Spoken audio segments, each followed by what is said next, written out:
All right, looks like everybody is present and accounted for. So at this time, we'll call to order the Yamhill County Board of Commissioners formal informal session for May 13th, 2021. And Commissioner Berschauer, would you please lead us in the pledge? I pledge allegiance to the flag of the United States of America and to the republic for which it stands, one nation, under God, indivisible, with liberty and justice for all.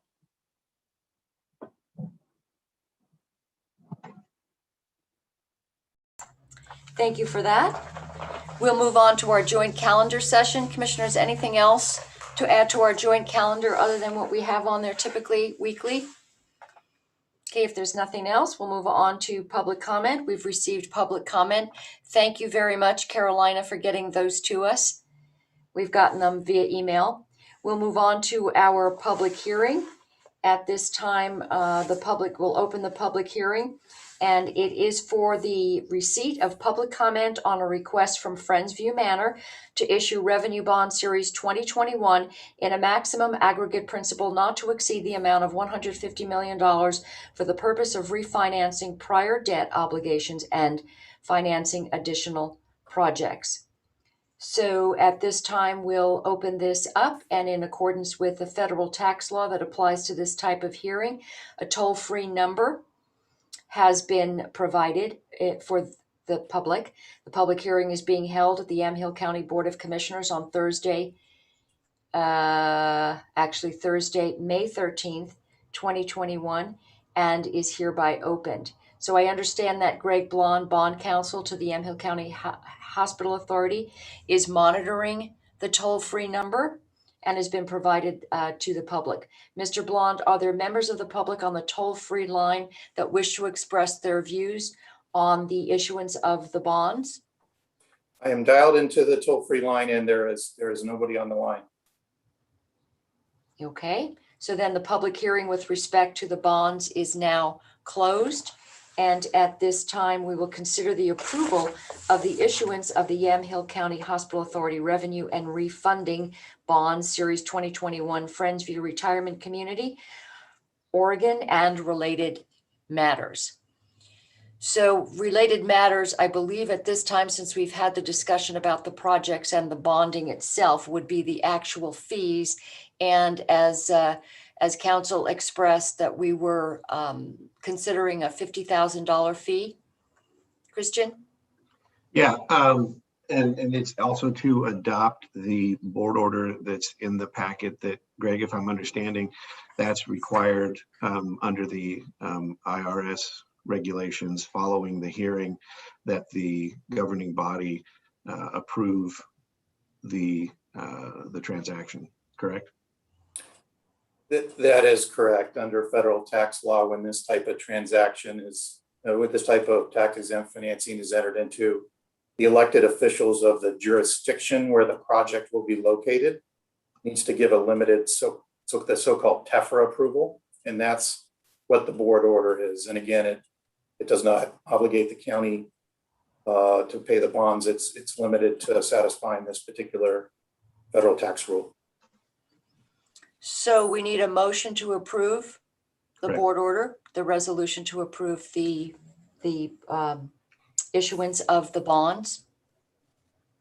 I would move that we approve the issuance of the Yamhill County Hospital Authority Revenue and Refunding Bonds Series 2021 Friendsview Retirement Community and other and related matters. Do we need specifics on the related matters, however?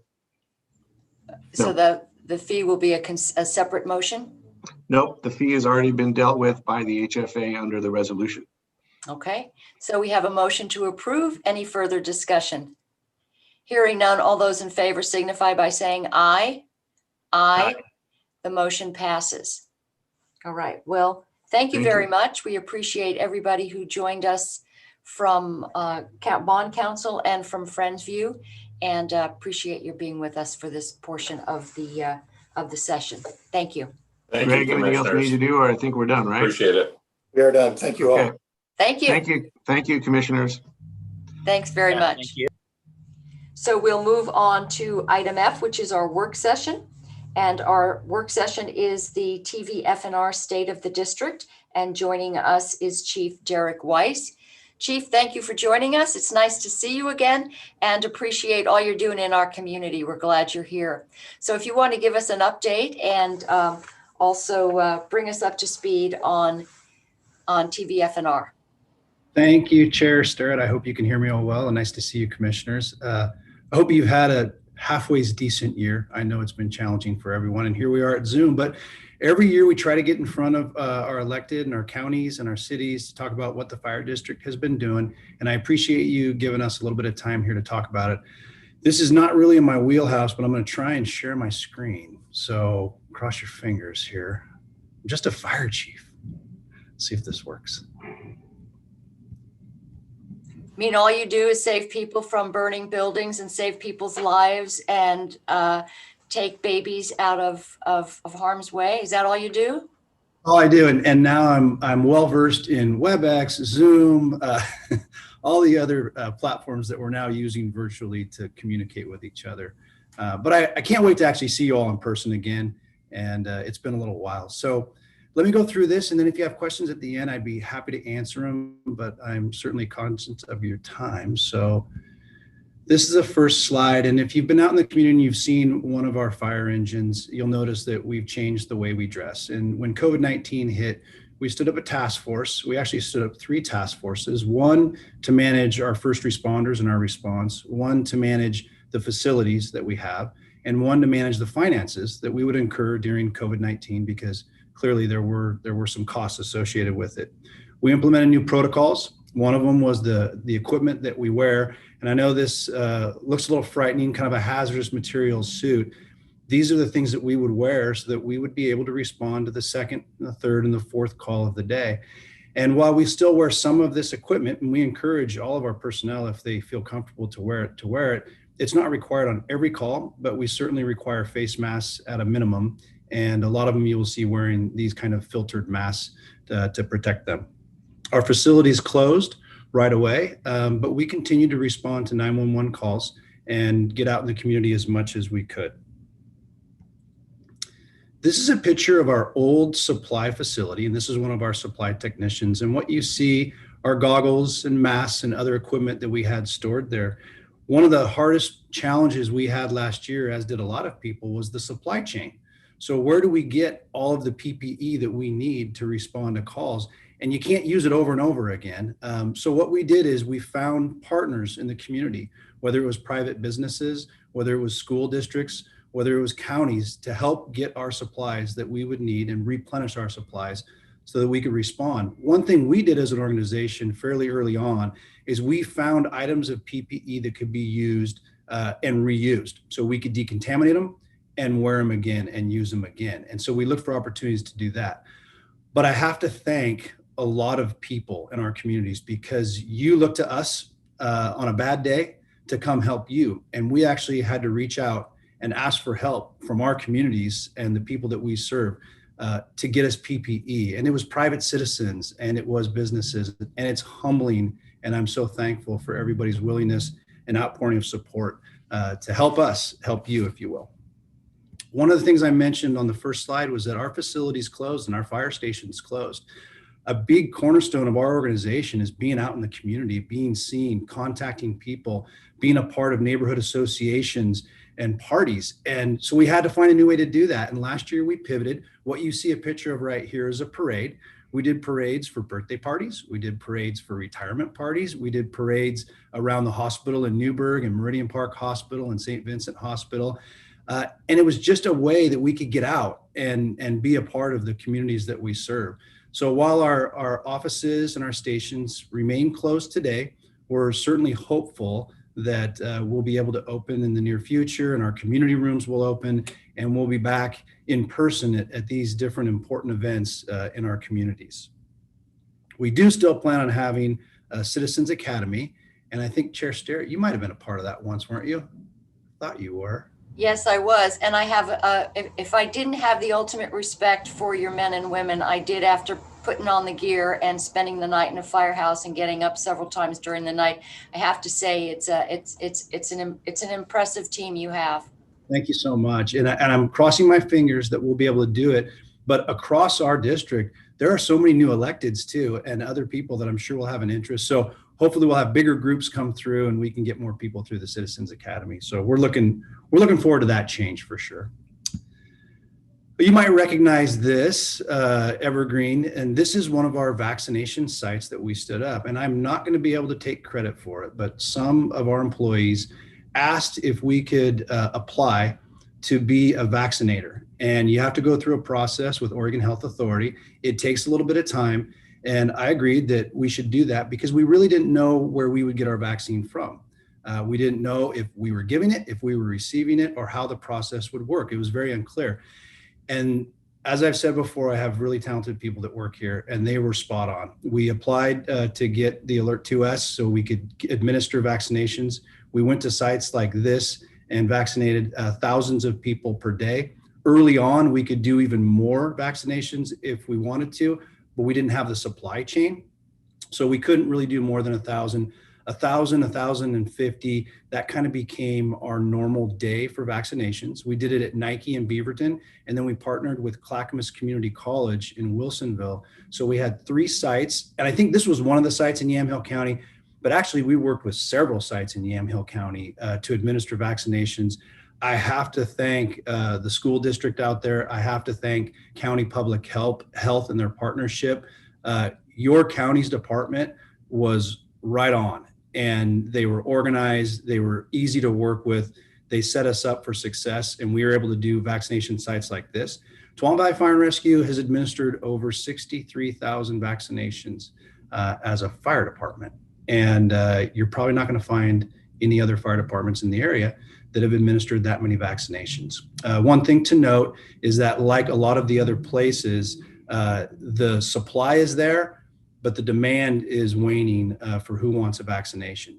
So we're focusing on target groups to try and get more vaccines out, but we plan to shut down our Wilsonville location. I think second doses will be middle of June, and then we'll be about done, and maybe some one-offs here and there. But hopefully the people that need vaccines and want vaccines are still able to get them, but we're transitioning that to private health, clinics, and pharmacies in the future. This is another picture of one of our vaccination sites. And I didn't mention this before, but the CERT out of Yamhill County, and again, members of the community that came out to assist us. We learned early on that we're a large organization. Yamhill's a large county. Some of the cities are large cities, but none of us were big enough to do this on our own. And earlier we admitted that and looked for partners and sought help, the more effective we were. This is just another example of a seamless vaccination clinic. Did anybody go through one of our vaccination clinics on the commission? No. Okay. So COVID wasn't enough. We decided that we would like to have the largest wildfire in the existence of Tuolumne Valley Fire and Rescue within our district boundaries. And this was over 800 acres. Thank goodness that because of aggressive action by the firefighters, a little help from Mother Nature and topography, and maybe some good old-fashioned luck, we didn't lose any houses. Nobody lost their life. There were a lot of people that were displaced, and that was very challenging. I know it was very challenging for them. I spent a lot of time out there on the hill myself. But our organization, we have a large group that responds to fires across the state and across the western states. And we never saw it in our own backyard like we did. Fortunately, we didn't have a lot of resources out of state. We didn't have a lot of resources out of area. We had help from mutual aid companies from across the 3 counties, and we were able to extinguish this fire. Since then, we've bolstered the training specifically that we have for wildland fire. So there is a group in our organization, I'm going to get this wrong, but let's say 60 people that are qualified, trained, and respond on wildfires. The rest of the organization has more minimal training, and some of the leadership has more minimal training. So what we focused on was the training, and we've had a couple sessions so far. We have a follow-up session in the coming months, and we'll continue to provide additional training to our personnel so that we're able and ready to respond to these fires. Because again, we haven't seen it in our district like last year, and there was fires everywhere, not just Chehalem Mountain. So Hopefully things will improve, but as you all are aware, things are dry, things are warm, and we've already had wildfires in the state that have displaced people from their homes. So it's looking to be an extensive wildfire season again. And last year we did respond to the fires in Clackamas County, and we also responded to fires in Northern California. So we were still able to get out and help other agencies and other areas. This is a slide that we show every year during our State of the District, and it kind of gives you an idea, a snapshot of when the calls occur and how many calls occur in Yamhill County. And one thing you might notice, if it's not covered by the bar on the right, is the number of calls for service in Yamhill County declined. And it's the same everywhere across our district. What we think is that there was a lot less people on the road. So typically a lot of calls are motor vehicle accidents. So with less people on the road, there'd be less motor vehicle accidents. We also think that people were staying home because they were afraid to get COVID-19, which is understandable. And then we're also thinking some people just didn't call 911 for fear that if they were transported to a hospital, perhaps they'd be more likely exposed to COVID, and maybe they didn't call 911. I don't have any data to support that. It's more theoretical. Certainly the MVCs can be attributed to the lack of people on the road. But as with all the areas of the district that we serve, numbers are creeping back up. And if you're out on the roads, you can see there's more people and more people out and out. And so the calls for service will continue to go up. But as you can see, most of the calls, they are medical in nature. And there's a fair amount of fires that occurred in Yamhill County. And I don't think this includes some of our mutual aid with our partners in Yamhill County, but the calls for service will continue to tick up in the future. Moving along, this, you saw in the earlier picture of the person with the mass and that small area where we had all the boxes stacked. That was our old supply center that was in Aloha, kind of the corner of our district. And we were able to sell that property and purchase property in Tualatin, which is certainly more centrally located. And we were able to put supply, facilities, and fleet repairs all under one large roof. This is just the supply section of this building, and it is absolutely adequate for the supplies that we need to stock and store so that we're able to respond to calls for service in the future. The efficiencies gained by having all three of these departments co-located is essential for us to do a better job. They worked kind of together before, but they were separated some distance. Now they're all together, centrally located, and efficiencies for moving equipment and apparatus around the organization. This has been seismically upgraded so that it can withstand an earthquake, and we're looking forward to our future use of it. We moved in December, I think, of 2020 for this site. This is one of our firefighters, and while TVFNR did not have any academies during the year of COVID, we have a lot of retirements on the horizon. And next year, there's could be close to 30 people eligible to retire in the middle of 2022. So we've continued our campaign in outreach and recruitment. And I hope that if you have a chance, you could look at some of our feeds on social media, whether it's Instagram or Facebook, and you can see some of the firefighter profiles and what it takes to be a firefighter for Tualatin Valley Fire and Rescue.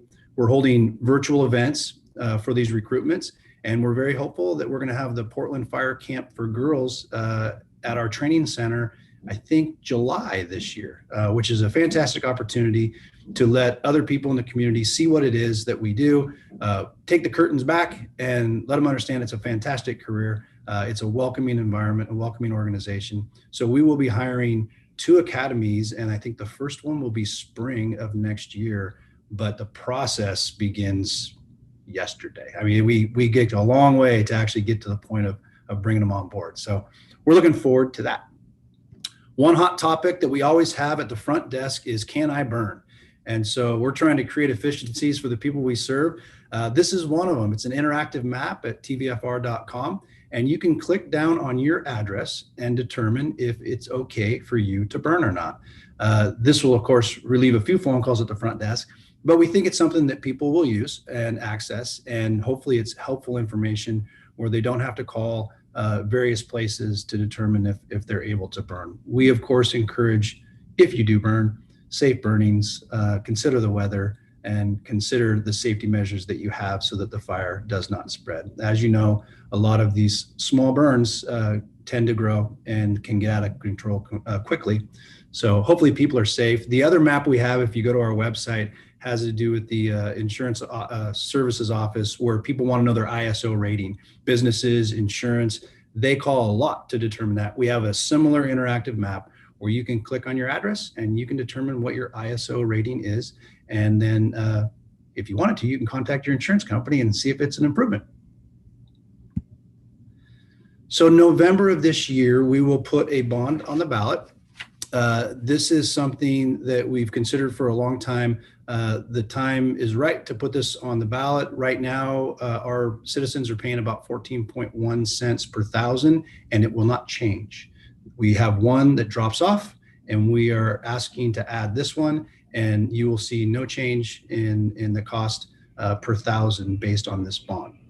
A couple of the things that this bond will cover: the training center. And I think, Chair Sterrett, you were probably at the training center when you did the Citizens Academy off Tonquin Road in Sherwood. And that has not changed since I was a volunteer with TVF&R. It's essentially the same as it was, with one new tower, and it's woefully behind. So this is the centerpiece of the bond and the projects that we will do. We've already done evaluations for what a new training center footprint would look like. And so we have to advance with the changes in the fire service.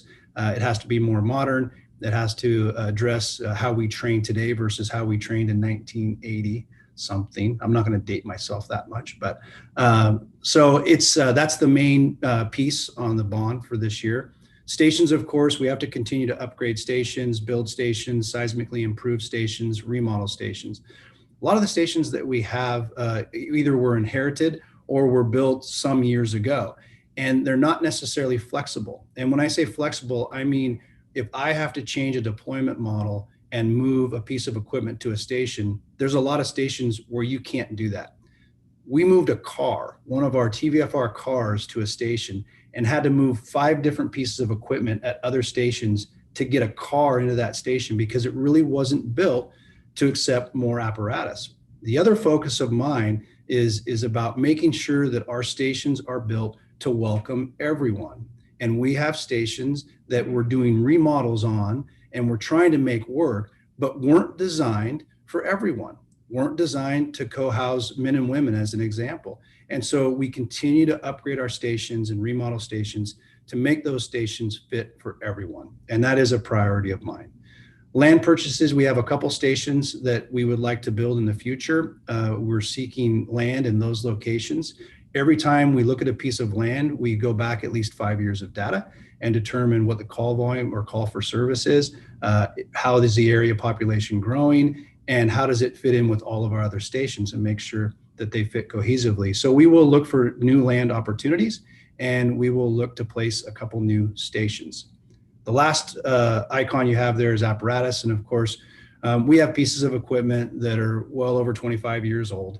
And as the organization grows and the equipment ages and the apparatus ages, we have to replace that equipment periodically. A lot of times this comes out of general fund money. The bond would support those large capital apparatus purchases.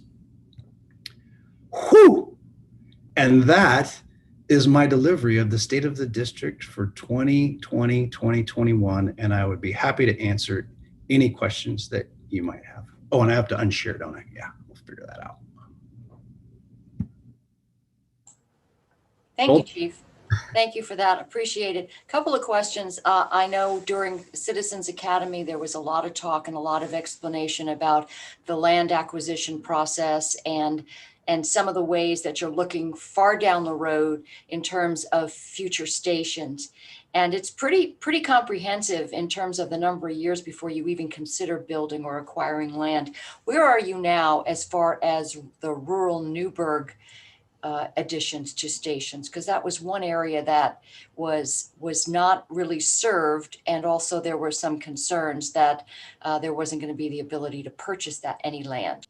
Yeah, and I don't know how much I can talk about in a public meeting, but we are actively working. I think we're actively working with Yamhill County as well on a particular location that we're trying to get zoned so that we have the ability to place a station on the rural west side of Newburgh. And so that is a site that we had identified before.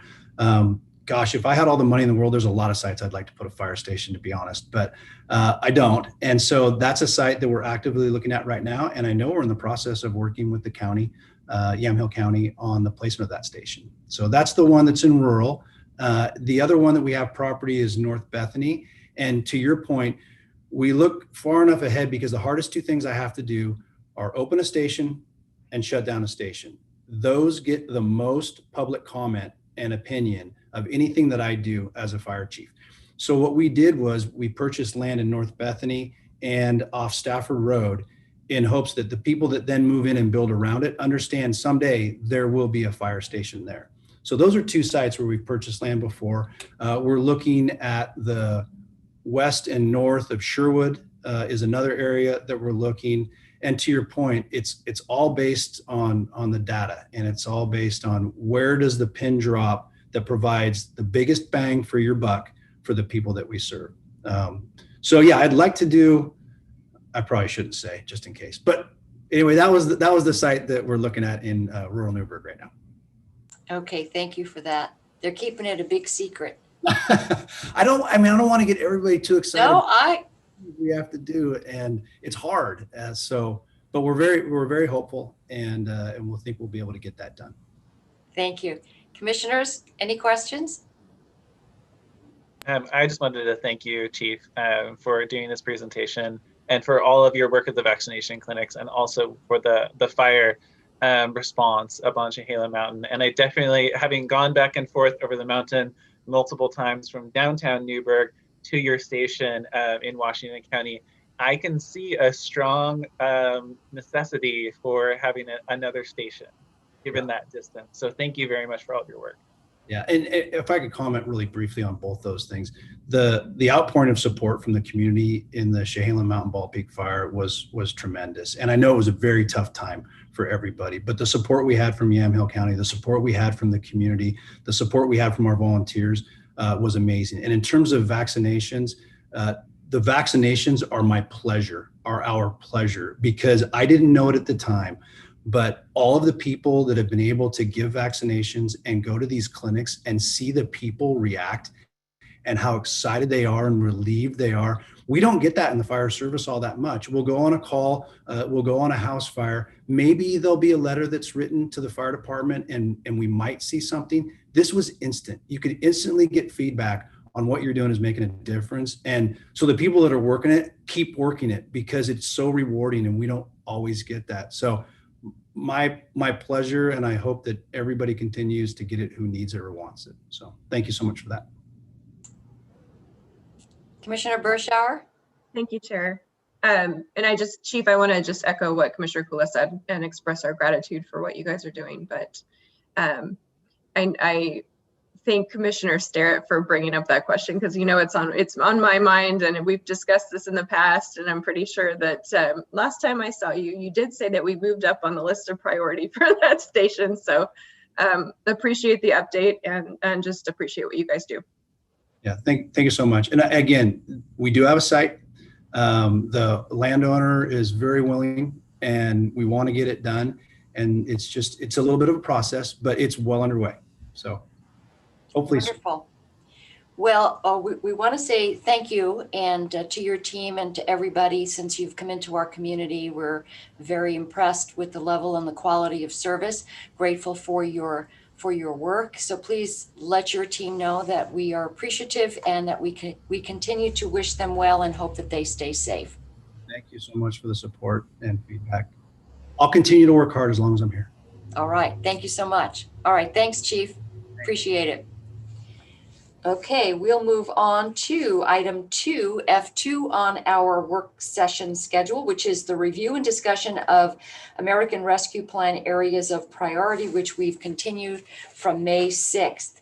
So I've been busy working on this. I know Commissioner Cooley, you have, Commissioner Berschauer. We've got lots to bring to the discussion, at least the preliminary discussion of this. So I'll start out with Commissioner Cooley. You want to give us the update on your, so far, what you've come up with?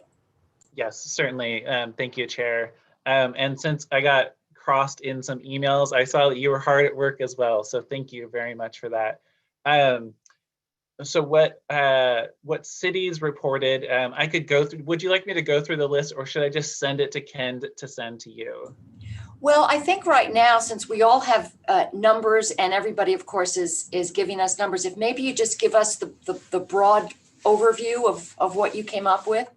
Absolutely. That's what I was thinking might be more appropriate for right now. So the takeaway message from the Water Task Force meeting, where we discussed and cities presented their water and sewer projects, is that upgrading water and sewer systems, the number one benefit to the community, or I should say one of the top benefits to the community, is that these are cities that really can't have more housing inside of their urban growth boundaries until they upgrade their water systems or they finish their sewer project. And that was a real clear thing all along. It became a running joke. And I think Commissioner Berschauer was there for a little bit of it. So you heard the competitive banter around, well, Willamina can have this many more houses within the urban growth boundary. And Catherine Jernstedt, who's on the call today with us as well, was, I think, happy to hear about housing inside of the urban growth boundary. So that was the number one thing, is that this is improving water and sewer infrastructure will allow for more houses to be built within the urban growth boundary. The second takeaway is that this the sewer and water projects that were presented will improve each city's resilience in the face of droughts. And since we are early on in one right now, it's a particularly pertinent topic. In fact, I think that we just received a water master update on flows in some of our area rivers. So drought would be the second one. And then the third one was resiliency in the face of an earthquake. And in some of those cases, the city said, this is, if we replace, for example, Amity has a transmission line from their main reservoir down into town. And if that's replaced with a ductile iron, they will have more resilience, more ability to survive an earthquake without that line shearing. In the case of the city of Newburgh, they really want to have a redundant water supply, because right now their water, their well field is in Marion County and crosses a bridge to get into the city. So those are really the three takeaways. Some of the projects are very costly and they haven't started them yet. Some of the projects, and the tribe also expressed that drinking water is the limit to building housing for tribal members in their area. The project range from being totally ready and going forward, but not sure, being sure where the last money will come from, to projects that are still just concepts on the table. In a few cases, the financial need is really for updating their water system plans. Sheridan, the city of Sheridan, for example, needs to update their water system plan before they can do things like consider a second drinking water treatment plant. I hope that gets a good sense of it. Some of the cities will be applying for the congressional earmark from the Senate, from our senators, that is due tomorrow. Some of them are probably more appropriate for us to consider whether we can help at all. And then some of them will be more appropriate for a big infrastructure package if one comes from the feds. I hope that's a good start. That's a great start. And yes, I've reached out to the city managers / mayors just to say, what are you planning? And a couple of the cities like McMinnville and Newburgh have said, we're just really in our initial discussions, but several of the other cities responded that yes, those water infrastructure projects are very expensive and they were considering those. So at some point when we put together our list, we'll be able to see what funds they will apply from their ARPA funds to those projects, what would be needed from the county, and what they've received from the federal funds. So I think we've got a really good start on that. I wanted to let you know that one of the things we had talked about was the broadband, which was something that we could not, we just couldn't fund on our own. And at this point, we've got Senator Boquist, we have the approval for the Senate District 12 amount and our submission. He submitted 2 proposals, and that's for his allocation of $4 million. So we split it between Yamhill County and Polk County. So we've got $2,320,000, and that is for rural broadband. And that is basically providing baseline service and allowing for just rural, but not limited to the infrastructure licensing, everything at this point. When we were looking at the initial costs, we're talking about 1.5 to 2 million, which would get 80% coverage. 95% coverage would be that $4 to $5 million mark. So right now, as it stands, we've got our initial project covered with this, and it's going to mean we don't need to touch our ARPA funds for broadband. So we've got that one taken care of. The next is I've reached out to our partners, the folks like Safe Families and the Mission and Love Inc., and asked for a little bit of an idea, and Remnant Initiatives, which is a wonderful ministry which helps those who are coming back into our community, transitioning after incarceration. So I've reached out to them and asked them to look at what their needs are and come back to us. I do have some preliminary, for instance, I've got some information from Lutheran, got some information from the Mission, got some information from Hope on the Hill, and put together a pretty good idea of what they might need. At this point, what it will mean is that we have to take a look at, I think, our big chunks and then see what we have for the social service projects. But I think, for instance, if you look at the Mission is looking for a total of $30,000, because as you know, and this was maybe before 2 commissioners' time here, the county gave the Mission a foreclosed property right across the street from the Mission. And the problem is they needed someone, well, they put a new roof on it, thanks to Washington Roofing. But what they needed was remodel the whole inside of it, allow for bedrooms, allow for project rooms.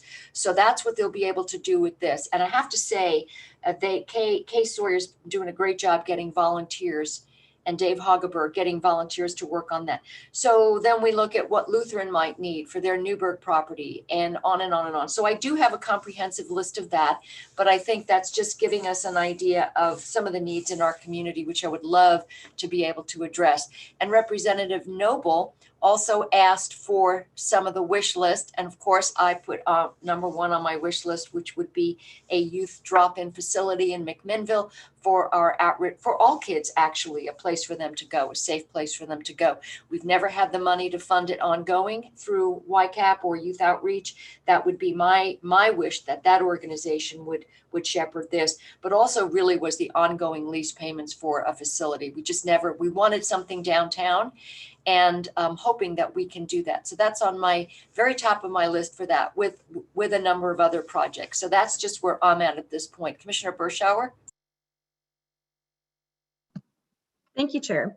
So my discussions have been so far more around the specifics of broadband and how we might roll that out, but also how we've got regional solutions or the state or some of these other entities that have money, how they're going to intersect maybe with the county, and how we can not duplicate efforts, but actually maximize that part.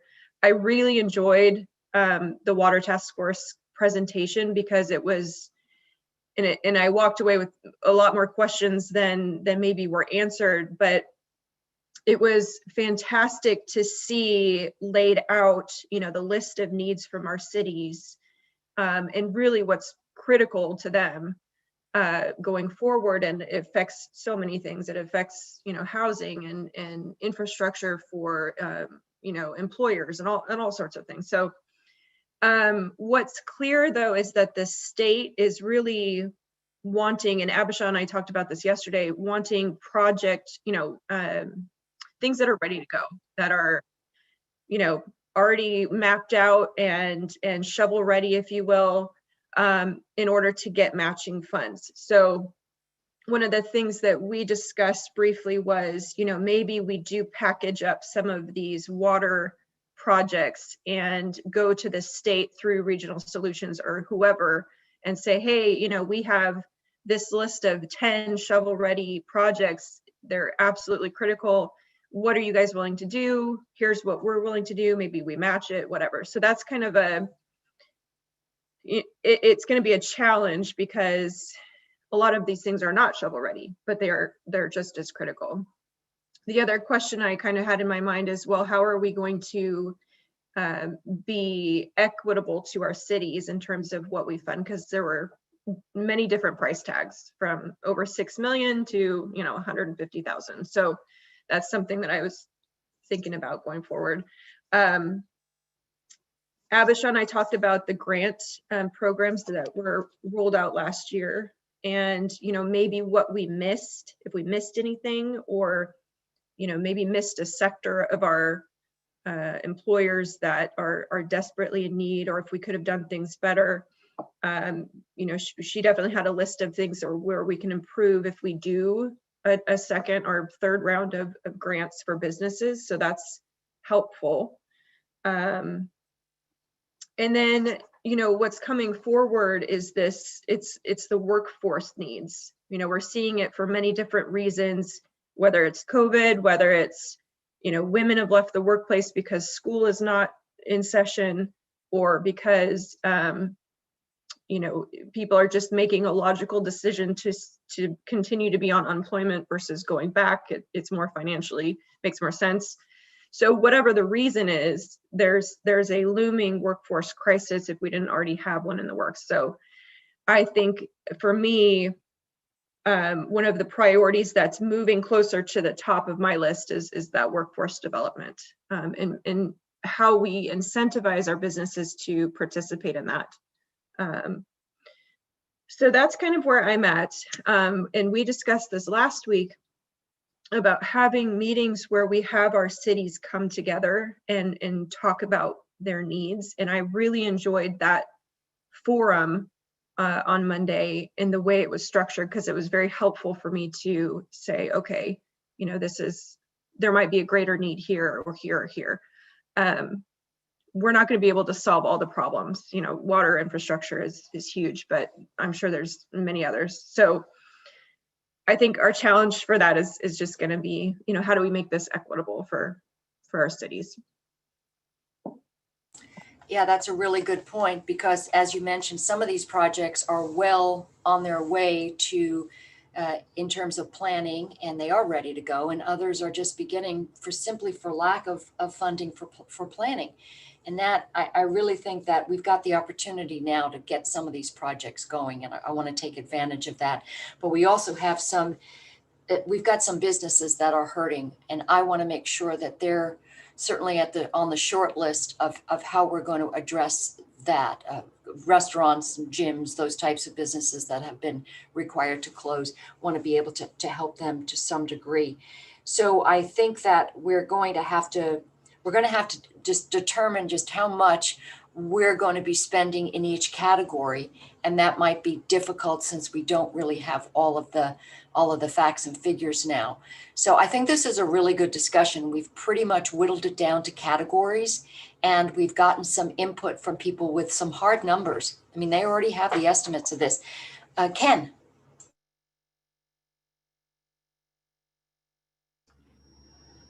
The one part I just wanted to add is, as far as the category is, because I know where we left it last time, I was going to reach out to department heads and start looking at some of the county specific or some of what we may call internal needs.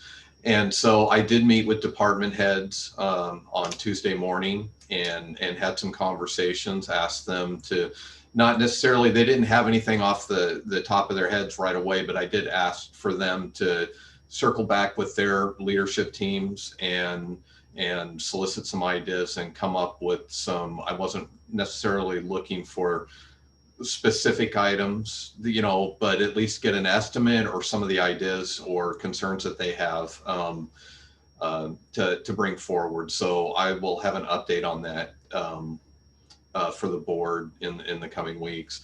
The other part, the only thing that I did ask for departments that I didn't necessarily need them to kind of get into the facilities and some of those capital needs. Now that Justin Hogue has returned from his time off, he's going to be reaching out to Sarah Architects, which was the same firm that had done our space needs analysis. And we're in the process of getting, proposals for the next step, which is taking those recommendations out of the space needs analysis that was done and starting the framework for developing a plan on how we're going to be able to address the needs that were identified and what that facilities plan may look like. So that's in the works as well. And we've had a number of conversations, and I think there's some other overlap with the workforce development that was brought up.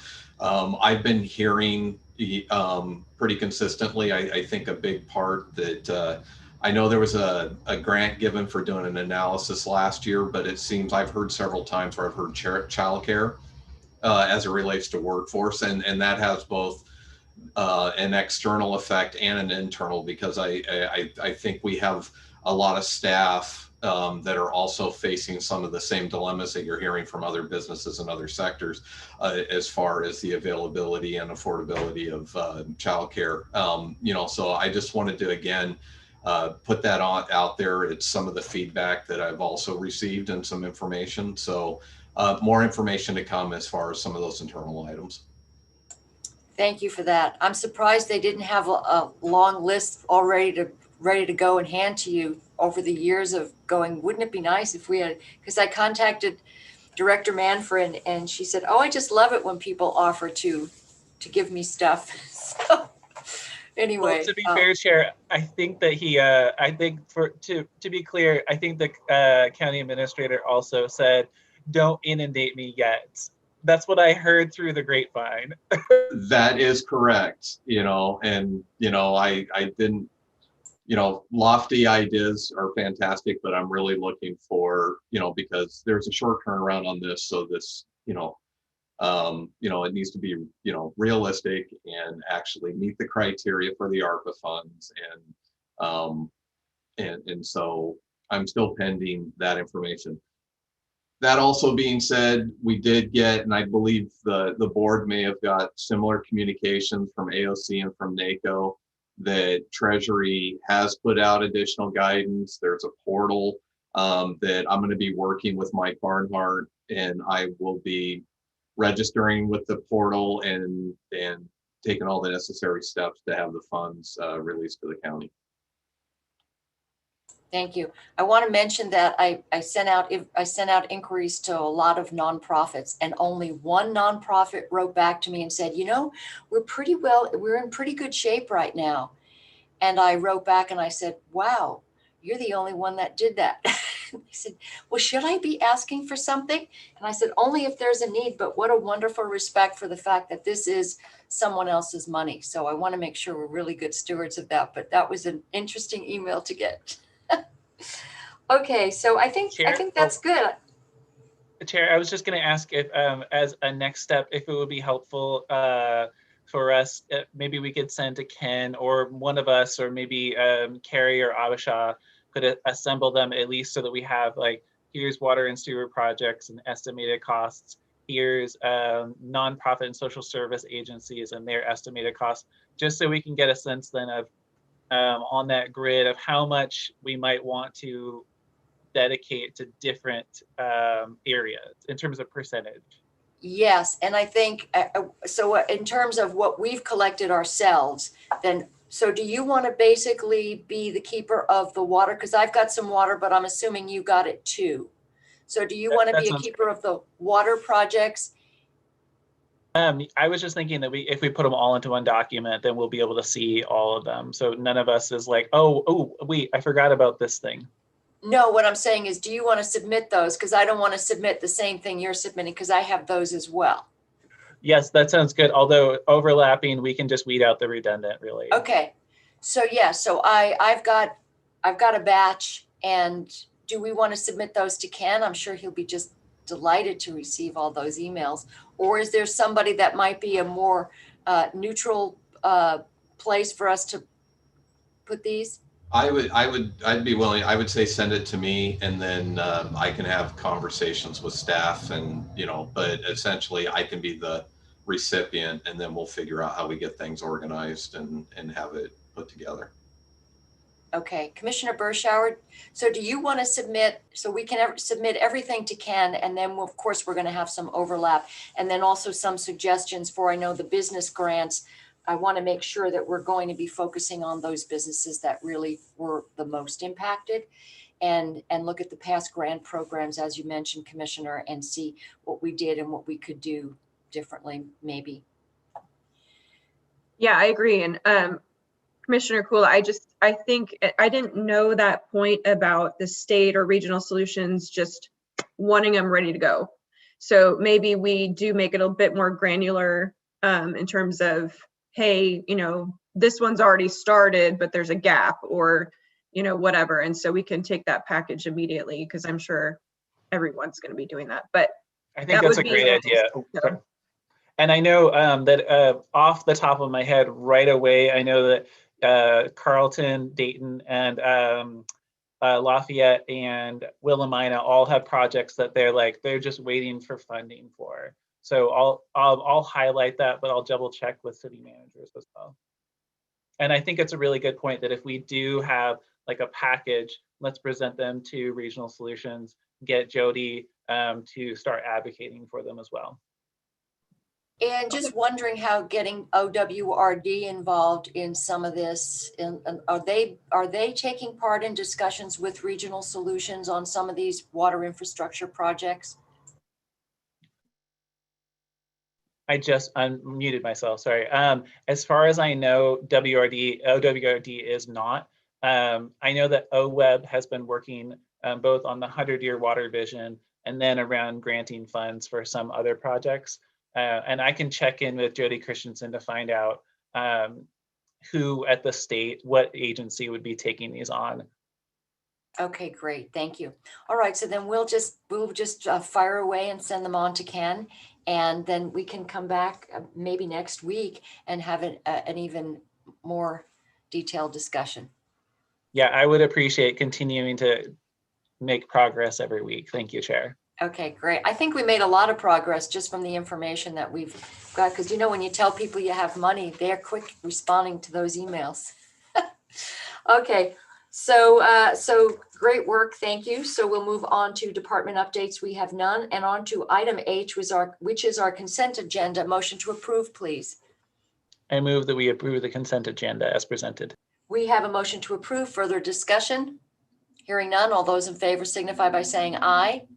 Aye. Aye. Motion passes. On to item H2, contracts and grants, which is the approval. Item number 2, approval of the amendment number 2 to the agreement between Yamhill County and Sunrise Family Clinic LLC per Board Order 2029 for mental health services in the McMinnville School-Based Health Clinic. Adding funds Chair, to the... that's on the consent agenda. Oh, sure enough, it is. Thanks for stopping me. I was doing a Commissioner Olson here, wasn't I? I was channeling Commissioner Olson. All right, on to item I, which is old business. We have none. Item J, other business. Consideration of the approval of agreement number 169645 between Yamhill County and the Oregon Department of Human Services, vocational rehabilitation for individual placement and support services in the amount of $300,000 retroactive to April 1st, 2021 through March 31st, 2023. If you've read the agreement and read the scope of services, I would move approval of item J1. All those in favor signify by saying aye. Aye. Aye. Motion passes. On to item J2, consideration of approval to authorize Community Justice to submit an application for the first phase of the Justice Reinvestment Initiative grant to the Criminal Justice Commission for the 21-23 biennium. Chair, I move that we approve item J2. Motion to approve. Further discussion? Hearing none, all those in favor signify by saying aye. Aye. Aye. Motion passes. On to item J3, consideration of approval of a letter of agreement between the Yamhill County Board of Commissioners, Yamhill County Sheriff's Office, and Teamsters Local 223 for a trial period implementation of an EMS deputy in the Emergency Medical Services Program in the Sheriff's Office, effective upon approval through June 30th, 2022. Commissioner Berschauer? Thank you, Chair. I did briefly talk to the sheriff about this. This is something that is happening across the state. It's becoming quite common that there is a connection between law enforcement and the ability to respond in an emergency. I verified that there's no impact in terms of our ASA? Ambulatory service agreements or districts or any of that. There's no issues there. So I move that we approve item J3. Okay, motion to approve. Further discussion? Hearing none, all those in favor signify by saying aye. Aye. Aye, motion passes. I think it's a great idea. I'm really excited to see how this trial goes. So we'll move on to item 4, which is consideration of adopting Resolution 21-05-13-1 in the matter of approving Tualatin Valley Fire and Rescue's Fire Code. We've had a chance to look at that, and the reason why the municipalities, that cities and counties that are served by TBF&R, are required to pass a resolution to approve their already adopted ordinance. Christian, do we have to read the resolution? No, this is actually being adopted as both a resolution and a board order. The statute talks about it in terms of a resolution, but technically the way we would adopt this is a board order. But in order to comply with both, we've called it both a resolution and a board order. So there is no need to read the resolution into the record. Okay, so then I would move approval of item 4, which is adopting Resolution 21-05-13-1. Any further discussion? Hearing none, all those in favor signify by saying aye. Aye. Motion passes. On to item 5, which is consideration of approval of a quote and agreement between Yamhill County and DocuSign, Inc. for e-signature software and support in the annual amount of $31,875.76, effective May 14th, 2021, with an annual auto renewal. Do we have a motion to approve? I move that we approve. Motion to approve. Further discussion? Hearing none, all those in favor signify by saying aye. Aye. Aye. Motion passes.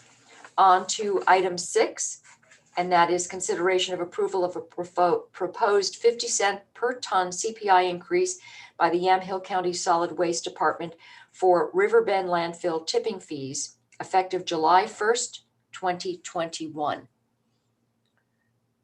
Does anybody have any questions about this? And do we have a motion to approve? I move that we approve item J6. Thank you. Item to approve, a motion to approve item J6. Further discussion? Hearing none, all those in favor signify by saying aye. Aye. Motion passes. On to a public hearing. So I'm going to. And then Chair. Oh, yes. I apologize. I just want, we didn't get the discussion of wildfire prevention workshop onto the agenda, but during budget hearings, we talked about having it at today's. So I just want to note that we have both emergency manager Brian Young and Larry from Soil Water Conservation District in the audience, if you want to have a moment to ask either one of them questions. Right. I had an opportunity to speak to Sergeant Young yesterday, and I'm just wondering, do we want to, we'll go ahead and add that as an agenda item, or do we want to put that in with, Ken, is that something we can discuss? Do we need an action on that? Because we would be approving expenditure of those funds. I think you could put this on the agenda as requested a commissioner to have a discussion today. As far as taking the formal action, I believe we would have to take a step back because it'd be subject to a public hearing requirement prior to the approval. So if you wanted to have the discussion today, and then the next steps would be, I would take a look at the calendar and get a hearing scheduled, because of the request is to use Title III funds. So So based on the discussion today, then that would give, you know, if we want to proceed, then I could schedule the next steps in the process and get everything noticed and on a future agenda for doing the public hearing and considering the actual funding request. All right, well then why don't we go ahead and have the discussion since we have Larry and Sergeant Young here to be able to add to our discussions.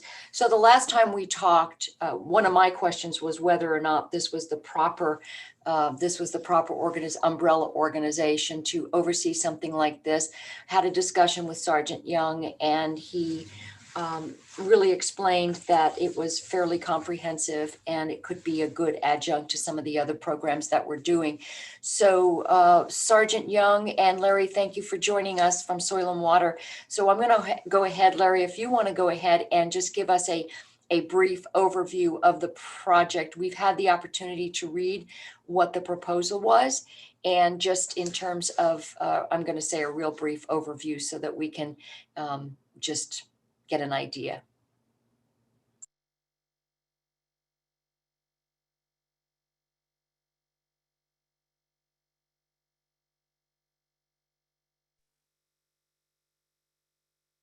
I'm sorry about that. So can you hear me now? Yes, thank you. Okay, and Commissioner Sterrett, was that for me to give an overview? My system kind of went in and out there. Yes, that would be great if you could, and real brief, because we have seen the specifics. Sorry about the noise. There's a lot of stuff going on outside. Oh, that's okay. So for the record, I'm Larry Oyu. I'm the Executive Director for Yamhill Soil and Water. Thank you for allowing me to be here. I did listen to the budget hearing video, so I had a chance to hear the questions that were asked and the discussion you had. Since that time, you have a copy of the proposal that we put in, and we had a chance to engage Brian and OSU Extension and some of our staff and USDA in a conversation specifically to talk about some of the questions about duplication and whether or not this proposal, was stepping on anybody's toes or there was a better fit for the proposal. So it was a very productive conversation. Hopefully Brian can comment as well, but OSU commented that the Wednesday workshops that they're doing seem like a good start to this, and that having some in the field training sessions later on in the year would be complementary. Brian talked about the work they're doing, reaching out to rural fire districts. And he also commented he thought this would be complementary. So if anything, I would say that there was a spirit of a collaboration to work together in a lot of different ways to, help the people we, I guess, kind of all serve in the community. And so that's my first feedback, is that there didn't seem to be a concern about duplicating efforts in the discussion. So I'll stop there. Unless you would like me to speak to specific things in the proposal, I could do that. Thank you. Commissioners, do you have specific questions? Thank you for that. And thank you for putting together the plan. Let's go to Sergeant Young. Brian Young is our emergency manager. And I know that ever since the midst of the wildfires last year, the discussions have been, what do we do and how can we get ahead of this next year? And I know that Brian's been working all through since the last year on what we can do, and has a comment on this particular proposal. Thanks for joining us. Yeah, thank you for having me. I think Larry made my job here today pretty easy, because I could just say I echo his comments. Again, I think some of the concerns were regarding the duplication of efforts and whether an in-person training would be a good fit. I think it would, and the proposal that they put together is a sound proposal with the plannings that they want to go forward with, and I really view the education piece from an emergency management perspective as an important piece to this, because the public outreach and what we can provide the public, if they're willing to take it, is information that they can learn from and share. Again, I think this is complementing rather than competitive in our local efforts, and it can be utilized as a springboard, whether that is before the Soil and Water Conservation District in-person sessions in getting that more urban urban audience educated, or whether it's after those. Either way, it's going to work just fine. Have had several conversations with OSU Extension and many of their representatives. So I think it's a good path forward in this. Thank Happy you. to take And any- yeah, just a question about getting the rural fire departments and getting the other municipalities to take part in this. Is there a sense that there's an interest in their being part of something like this? There's a lot of moving parts to their agencies. So I think with COVID and other responses, I think some of the focus might be elsewhere right now, but we're starting to get those conversations rolling. It'll be interesting to see where we land over the next couple of months in developing local programs. So we're getting there, and I look forward to presenting more to the Fire Defense Board when I sit in on those meetings.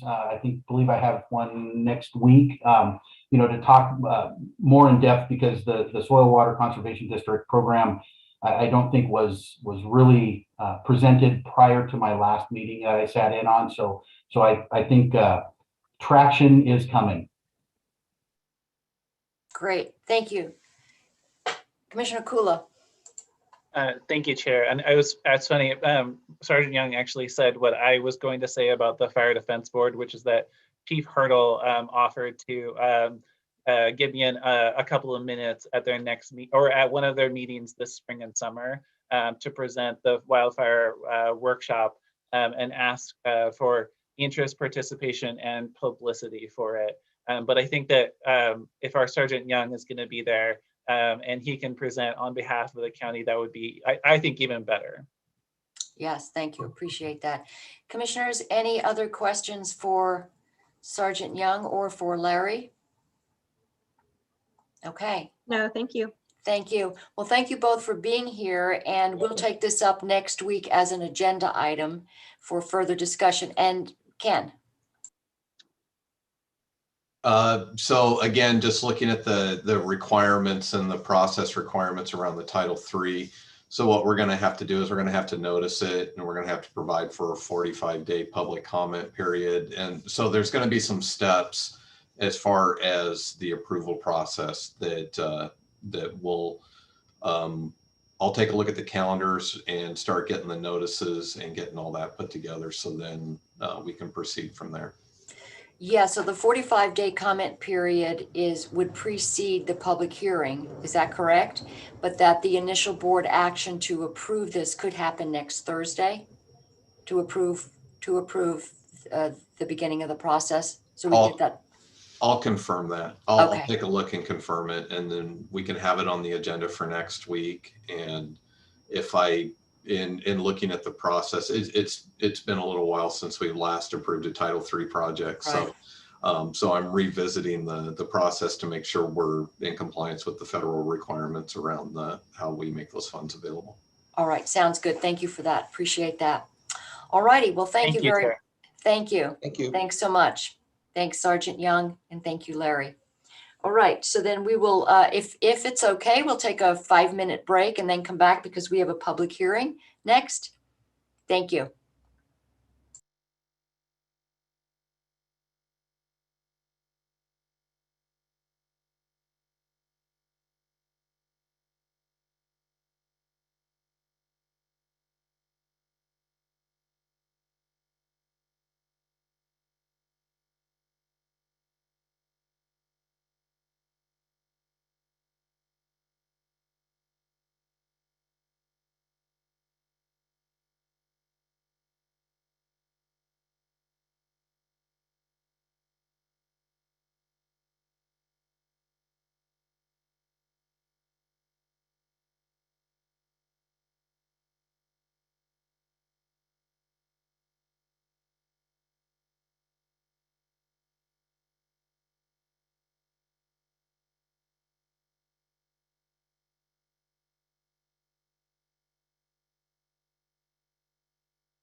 Welcome back, everybody. And at this time, we are going to reconvene the Board of Commissioners informal session, but we will begin with our public hearing and open up the public hearing in consideration of docket FT 13-20, a request for an appeal of the planning director's approval of a forest template dwelling. The applicant, Catherine Wright, representing Loyola Heights LLC, and the appellant is Thousand Friends of Oregon. Tax lot is 5435-600. So in opening the public hearing, Christian. Sorry, Madam Chair, I hate to interrupt, but I just want to let the board know, depending on how long the hearing goes, I may not be on the Zoom call anymore. At the end, I've got a doctor's appointment I may need to leave for, but I'll stick around as long as I can. So it'll depend on how long the hearing goes. Thank you. Okay, thank you very much. Todd will be here till the end. Okay, appreciate that. Thank you. So on to the public hearing. So we'll open up the hearing. Are there abstentions from members of the board? No abstentions. And so the parties that are a party to this, are there any objections to the jurisdiction of the board to hear the matter before us? Hearing none. Does any board member need to announce and state on the record the substance of any ex parte contact or any site visits? No, Chair. I just want to remind you, as I did in our first hearing on this, that Catherine Wright, who is representing the applicant, is also the attorney for our family at times, but that does not preclude me from making an unbiased viewing and decision in this matter. Okay, and you don't have to declare that you sold rutabagas to anybody here today? Oh, I have sold so many rutabagas to Catherine Wright, but that's for a different time and place.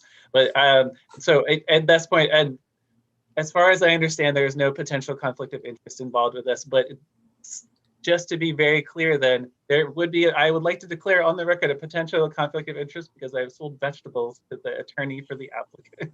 Got to make sure you declare those rutabaga sales. All right. So we have no site visits. And so Councillor Sadlow, if you would read the required statements to the opening of the quasi-judicial land use hearing. Yes, Madam Chair. Oregon law requires that persons who attend a land use hearing be advised of certain rights and duties before the hearing begins. First, with regard to the standards of approval, state law ORS 197763 sub 5 requires that we list the applicable substantive criteria that must be met in order for the county to approve the application. The applicable standards will be listed by the county planner in a moment as a part of the staff report.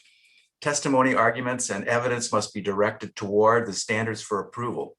Second, the raise it or waive it rule. Under Oregon law, any issue that might be raised in an appeal of the county's decision in this matter must be raised before the record of this hearing is closed. Failure to raise an issue accompanied by statements or evidence sufficient to afford the decision makers and the parties an opportunity to respond to the issue precludes appeal to the board based on that issue.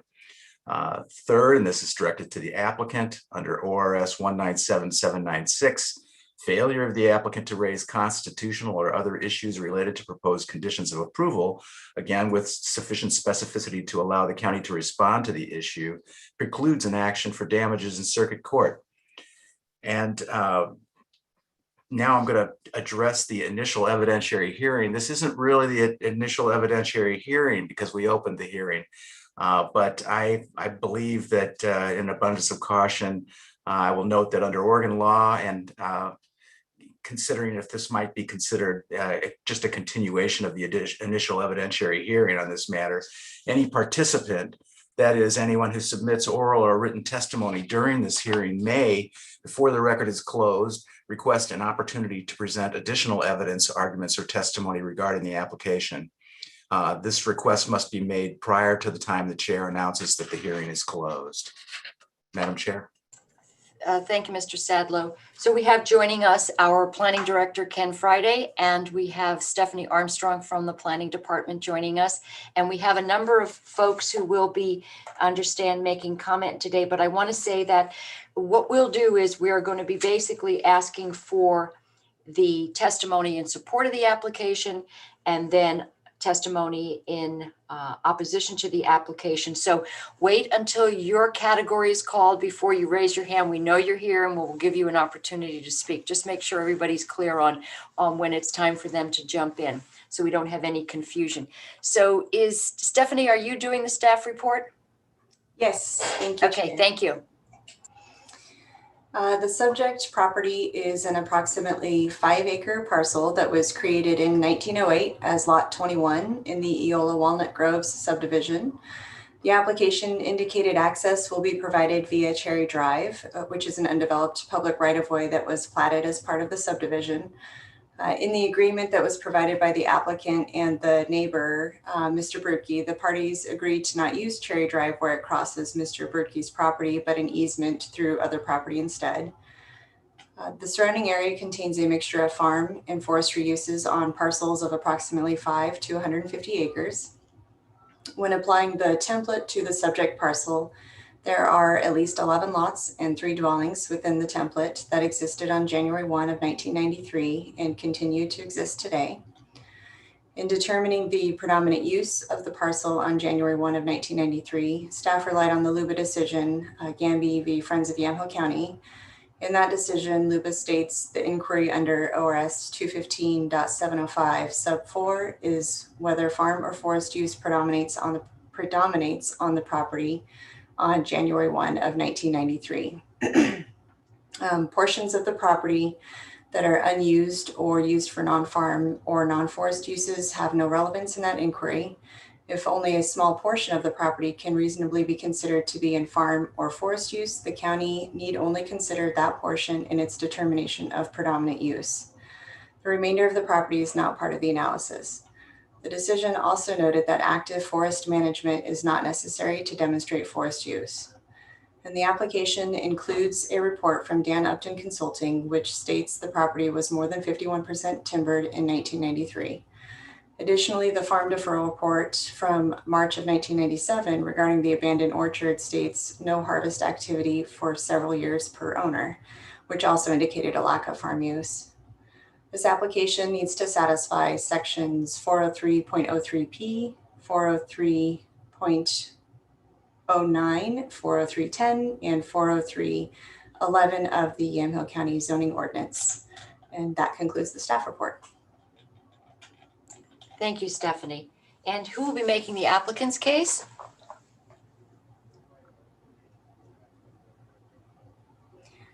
Is Catherine Wright available?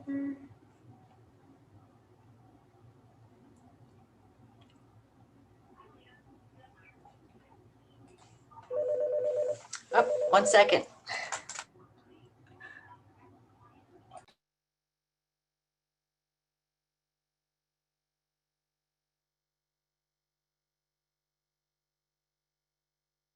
Okay, that was our executive producer, Carrie Hinton, and she said, Ms. Wright, if you would stop raising and putting your hand down, she'll be able to promote you to speak. So just sit tight, she's on her way.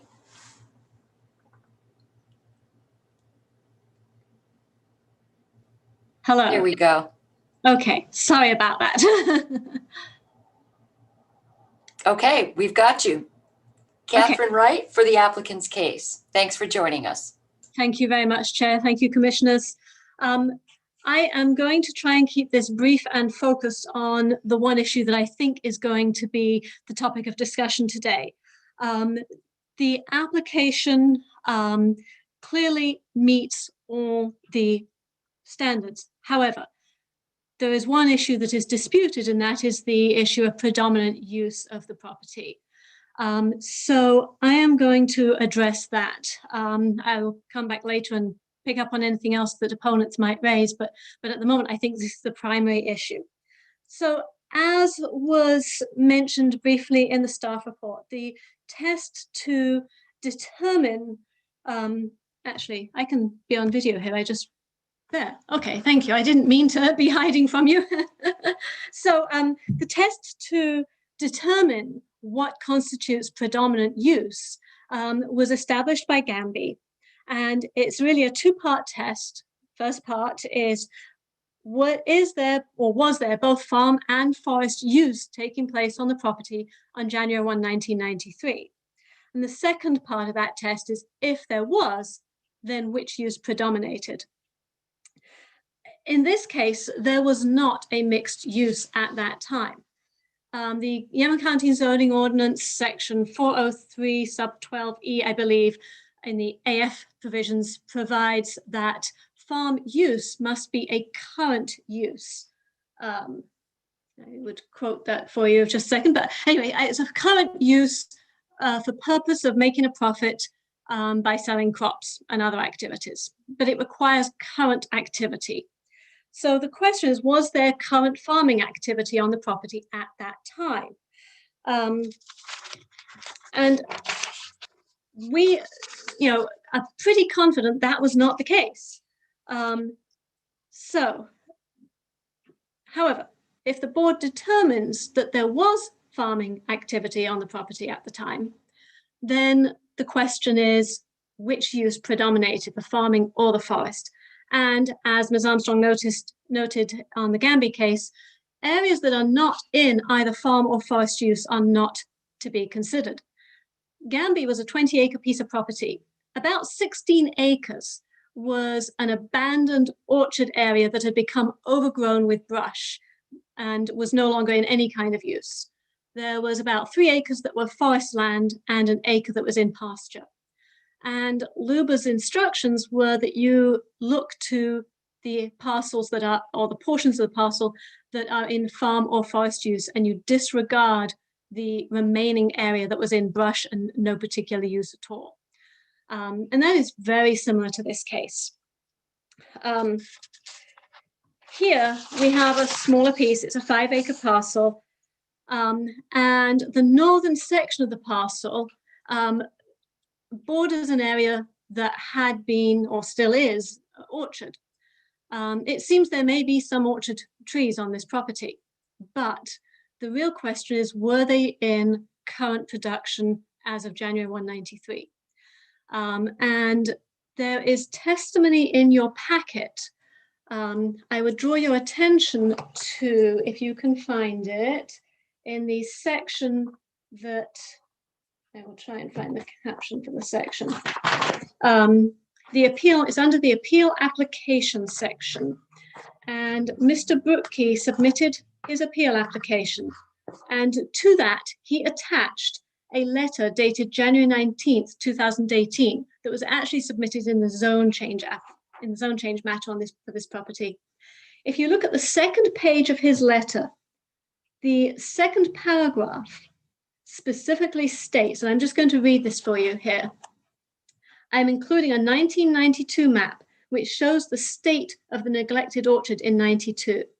Through lack of care and neglect, the orchards failed to be productive enough to warrant harvesting any crops. Blackberries, Scotch broom, poison oak, and brush grew so severely that the previous owners were notified by Yamhill County Assessor that these parcels no longer qualified for farm deferral. So Mr. Brookey, I believe, was residing on the adjoining property at the time and farming it, still is. I would assume that he is the one person who might actually have firsthand knowledge of this situation.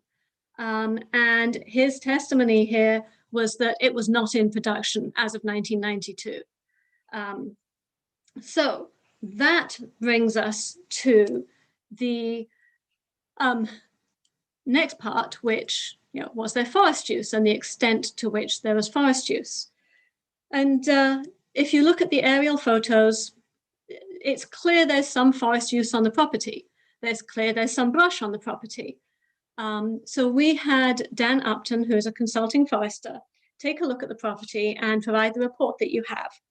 And Mr. Upton's conclusion was that at least 51% of this property was actually in forest use at the time. So this brings us to the fact that even if the board were to determine that that orchard was actually in production and there was a current farm use in place at the time, it's still less than the forested area, and so the forest use predominates. And Mr. Upton, I believe, is available to testify regarding his examination of the property and his report. And I'm hoping, he's been having some technical difficulties this morning. I'm hoping he's available to speak as a witness here. Mr. Upton? All There was right, a well, Dan maybe in the Carrie can audience. let us know. Okay. So we'll maybe give him a second to see if he can speak to that. I don't have a whole lot more unless the commissioners have questions for me at this point, once we see if Mr. Upton can join us.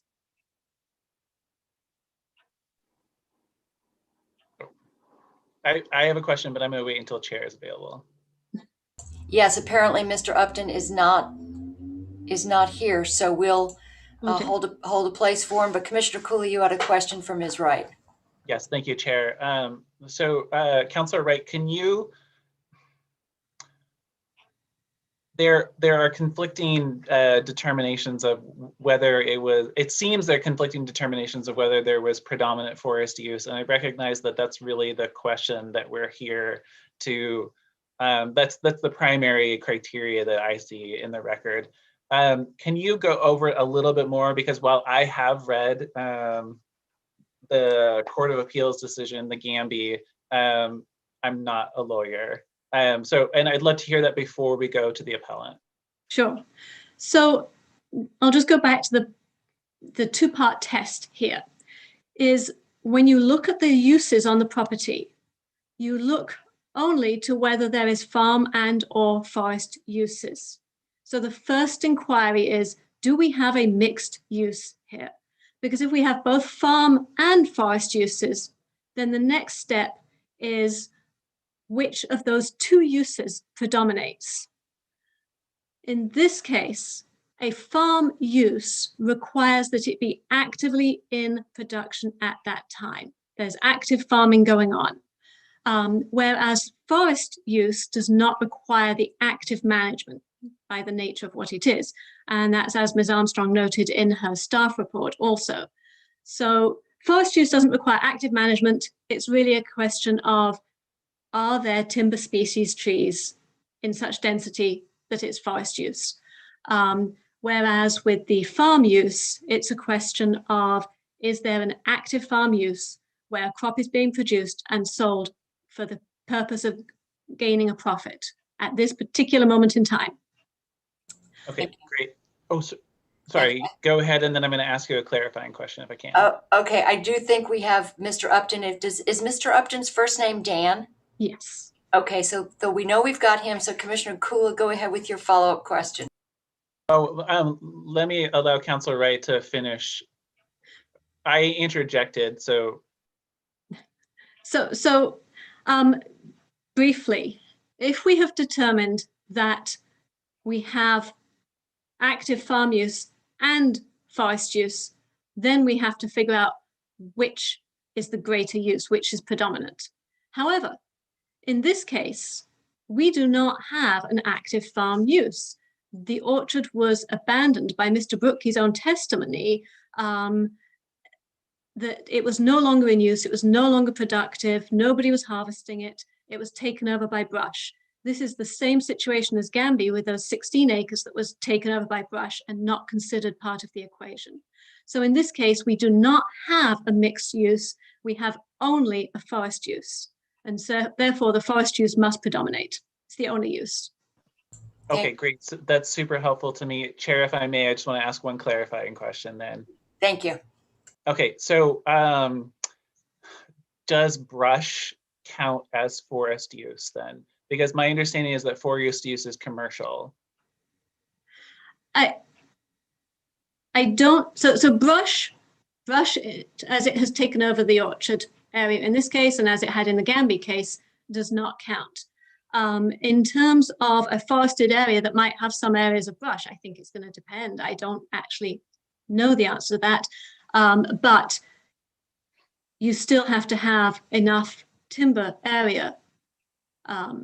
It can't be just brush. There's got to be timber species there, and that is what we have here. This area appears to have had, if you look at the map, even the 92 aerial, you'll see on the property to the west, there is a large swath of timber coming through the middle of that property and carrying on into this property. It's a little less dense when it hits this property, but it is still part of that swath. And my understanding from both Mr. Brookey's written testimony and what Mr. Scher submitted is that there were areas of this property that could not be farmed. The ground was such that it couldn't be farmed, and therefore timber was encouraged. Timber species were encouraged to grow. Okay, so your understanding of this then is that the areas that were not abandoned were in fact in commercial timber production.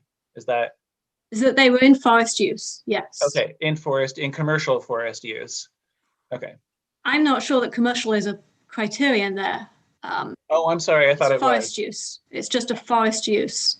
So forest use does not imply commercial, because farm use requires it to be commercial, right? I believe there is a distinction between the two. I have not looked at this second at the definition of forest use, but I know that the farm use requires current active management with a commercial purpose. I can look up the forest definition if we need to. Okay, thank you. It looks like Mr. Upton is here, so I have a few questions for him, but I'm going to pass it back to Chair. Okay, thank you so much. So Mr. Upton is with us, and thank you for joining us. I think we've got you now.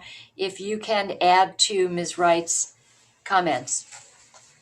Okay, I'd be glad to. Just a little background on my qualifications. I've been in the profession for 50 years.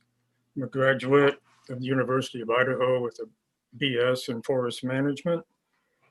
For the first couple of years in the early 70s, I worked for the Department of Revenue in the ad valorem timber tax program. And from 73 until 2002, I was a resource manager here in Yamhill and Washington counties for Willamette Industries. Since that time, I've been a private consultant working with the small timberland owners, primarily here in Yamhill County. In October of 2019, I was contacted with a request to do a survey on the property that we're discussing. The purpose of the survey was to determine if the property was forested as of 1993. And the steps I used for determining that was a field investigation and looking for evidence of conifer species, which are typically considered forest species. What I discovered was a combination of stumps, Douglas fir stumps, and younger Douglas fir timber. It appeared that the younger timber, which was in the 30 to 40 year age class, was naturally seeded. There was, the stumps were of two age classes, and that was determined by counting the growth rings. They were 35 years old and 60 years old. So we found evidence that there is conifer timber on the property, and then the next step was to determine how widespread it was and what percentage of that acreage was actually in timber. So by using a combination of aerial photos, ground truthing the location, and then applying the location of the stumps to that determination of the ownership, we're able to come up with the estimate that approximately 2/3 of the acreage was in timber. And so that's what has been reflected in my report. Thank you. Mr. Upton, just one question. So when you talk about it having been naturally seeded in terms of this is relative to the commercial question, it had not been, after it had been cleared and it had been forested, it had not been replanted, deliberately replanted in terms of replanting that acreage. So it would not then be considered, having been considered commercially, in commercial timber. No, that isn't correct, because natural seeding is an accepted method of reforestation as stated in the Oregon Forest Practices Act. From a point of practicality, to better ensure adequate distribution of seedlings, hand planting is the accepted method of reforestation, kind of across the board. But natural seeding does occur, and some owners attempt to have that as their method of reforestation. And it's accepted as long as they meet the minimum requirements of the Forest Practices Act. Okay, great. Good to know. I didn't know you could get that minimum requirement by just leaving it up to nature. All righty. Any questions, Commissioner Kula? Yes, thank you, Chair. Thank you, Mr. Upton, for joining us. I appreciate hearing your perspective on it. I think the question that I would come back to, and the one I was asking Councilor Wright, is in 1990, do you have the understanding that in 1993, January 1st, this was in, you have said that it was timbered. And what I'm seeing here, at least in our criteria, is farm use, forest use. And we are presented with evidence that it was not in commercial farm use. Since to me, I'm not a lawyer, but I know how to read. It's a parallel statement, and we have forest zonings for commercial forest practices. And you can lose obviously your tax deferral status, for example, if you don't commercially forest your land under that zoning. To your understanding, was this commercially forested on January 1st of 1993? Yes, it was. And I just say that because they say it was timbered, and that based upon the concept of generational succession of conifer and hardwood regeneration, the subsequent establishment of forests. So you do think it was commercially managed forest land as the predominant use on January 1st of 1993? I do, but let me clarify the concept of forest management. There's reference in the packet to old growth timber. There's no management of old growth timber required, and it's still considered forested. The concept is the same on any piece of timberland. If it's supporting timber that was either naturally seeded or hand planted, there is not a once the trees are established, there isn't a requirement for any particular type of management. The trees can be left to grow on their own.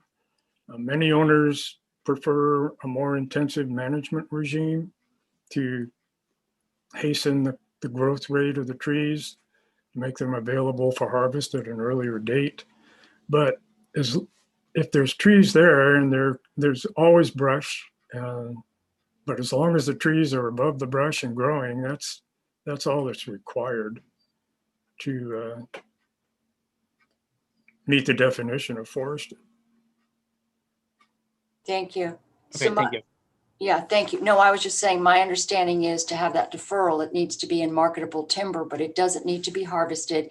And there just needs to be that minimum allotment of planted trees. So it doesn't have to be commercial. It just has to fit the criteria of what is planted in that area. That's correct. Okay, thank you, Mr. Upton. Ms. Wright.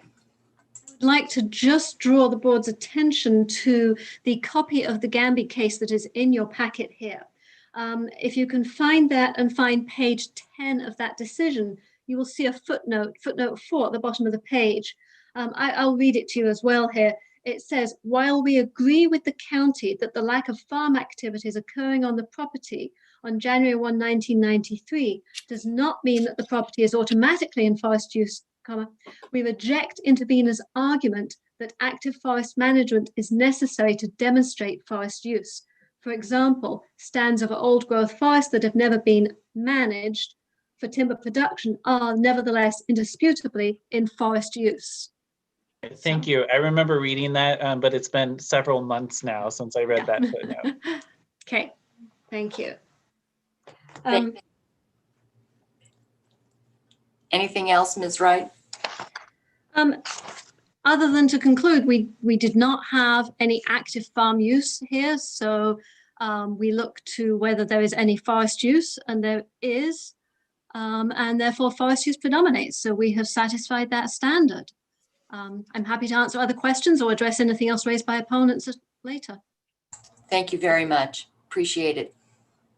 So if there's nothing else in the testimony in support of application, we'll move on to the appellant's case, and that would be opposition.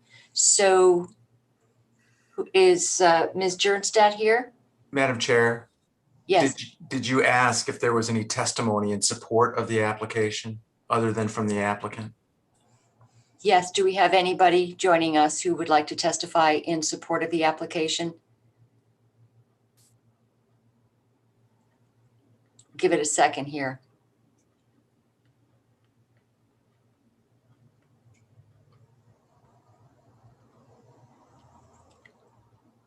Okay, if none, we can move on to the appellant's case and testimony in support of the opponent's case. Ms. Jernstadt. And if you could state your name and address for the record, please.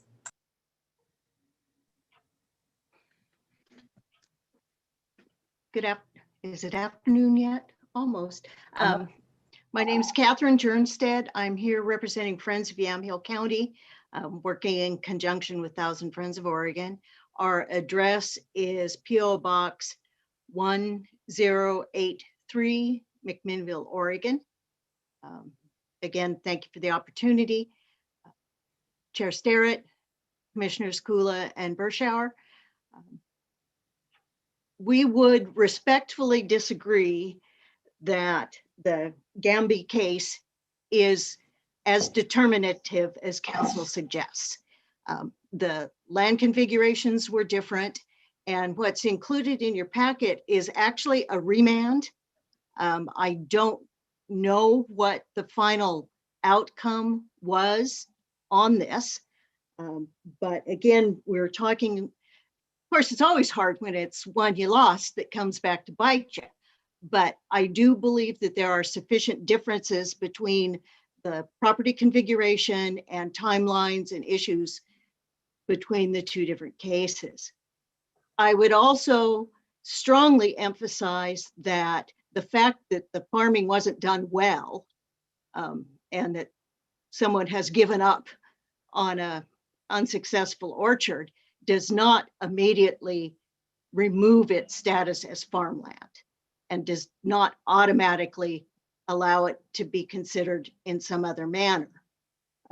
I'll go back, if I could, to the testimony we submitted back in November. If I can lay my hands on it. I tried very hard to paginate based on the packet, but then the packet changed.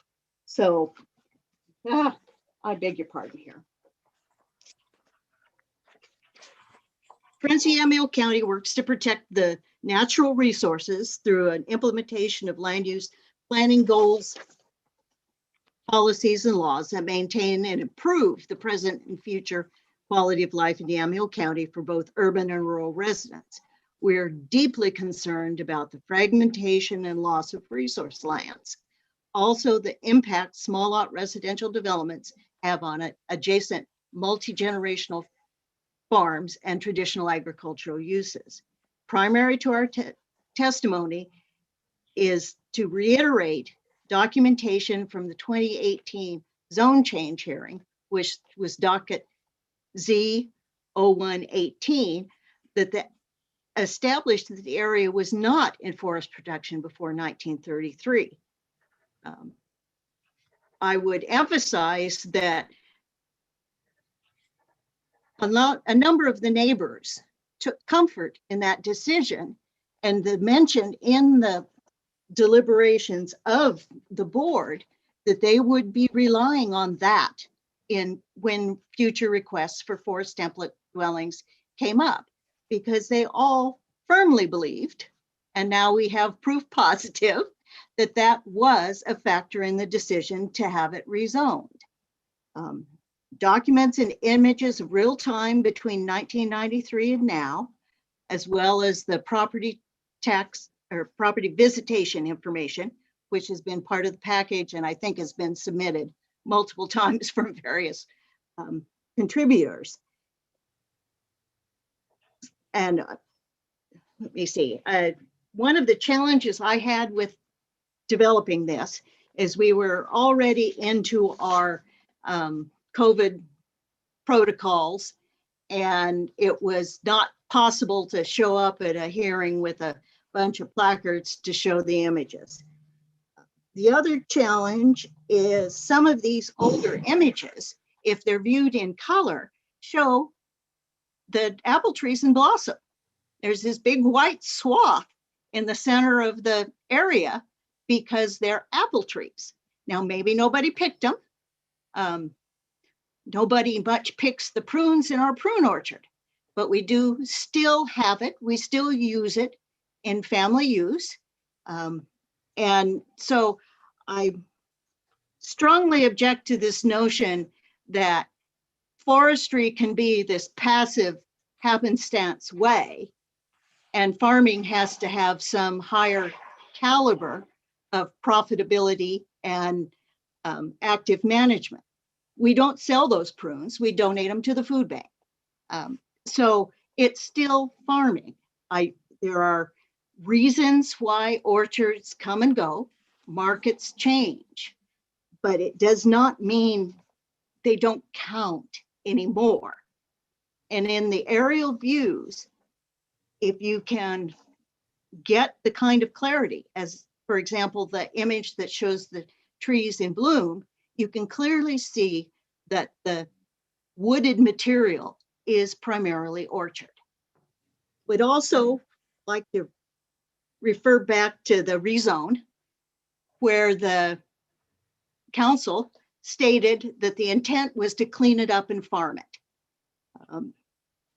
Again, council has a duty to protect clients' interests. But this seems disingenuous that this is now the third dwelling developed here. The staff report mentions the previous land use actions, and the rezone in 2018, which changed it to AF10 and allowing these. This particular lot was specifically mapped and identified as 10 acres. The staff report doesn't provide information on the division of the parcel or the creation of an additional lot. This second lot does not appear on the tax records until 2020, and we believe that this further subdivision appears to violate the spirit and intents of the board order, which expressly states that minimum lot size will still allow. Again, these are these artifact orchard subdivisions. This one, I believe, dates from 1908, and they have now become much more attractive and much more valuable for trophy homes in the country. And it is a disservice to the community and the neighbors to have this developed. I speak to Mr. Brutke's concern to some part. They have reached their own accommodation. I'm not a party to that and I cannot speak to it. But I would ask you to consider the farm deferral and inspection application, where it talks, the fact that the trees may not have been in best condition does not make them not apple trees anymore. They could have been rehabbed. In fact, the new owners could have done that as well. I believe there is an inappropriate commingling of forest use, forest tax deferral, and forest soils productivity. They are distinct characteristics. There's no question this stuff can grow Doug fir. Just the intervening 25 years from 1993 to now could have produced some rather handsome Doug firs. But was it forested at the time? And out of a 5-acre parcel, it was predominantly in apple trees.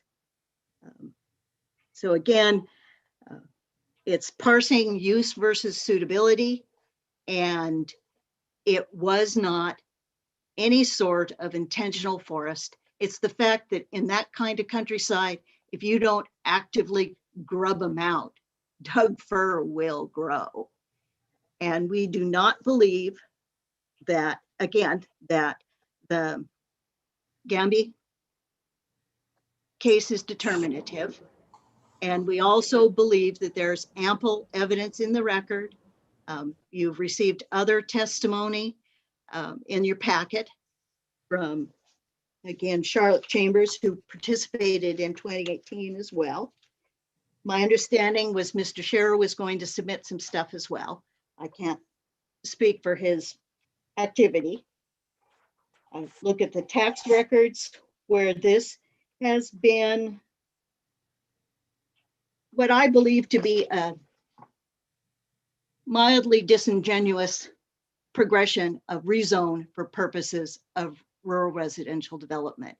And the Planning Commission turned down the original rezone for precisely this reason.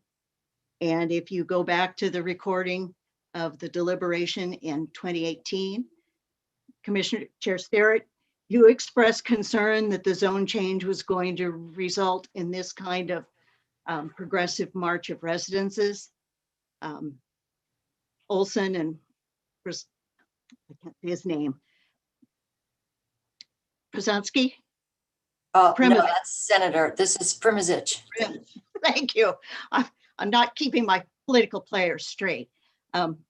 All expressed a concern that this was going to be what happened, and that they hoped that the documentation would continue on with the property to preclude this sort of thing.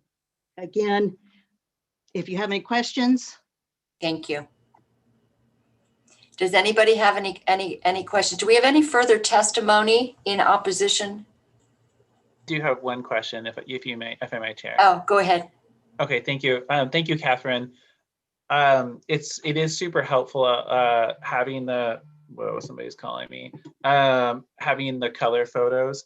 And what I'm seeing in the progression here is even from the black and white photos, is there appears to be a lot of activity in the 1993 and 1994.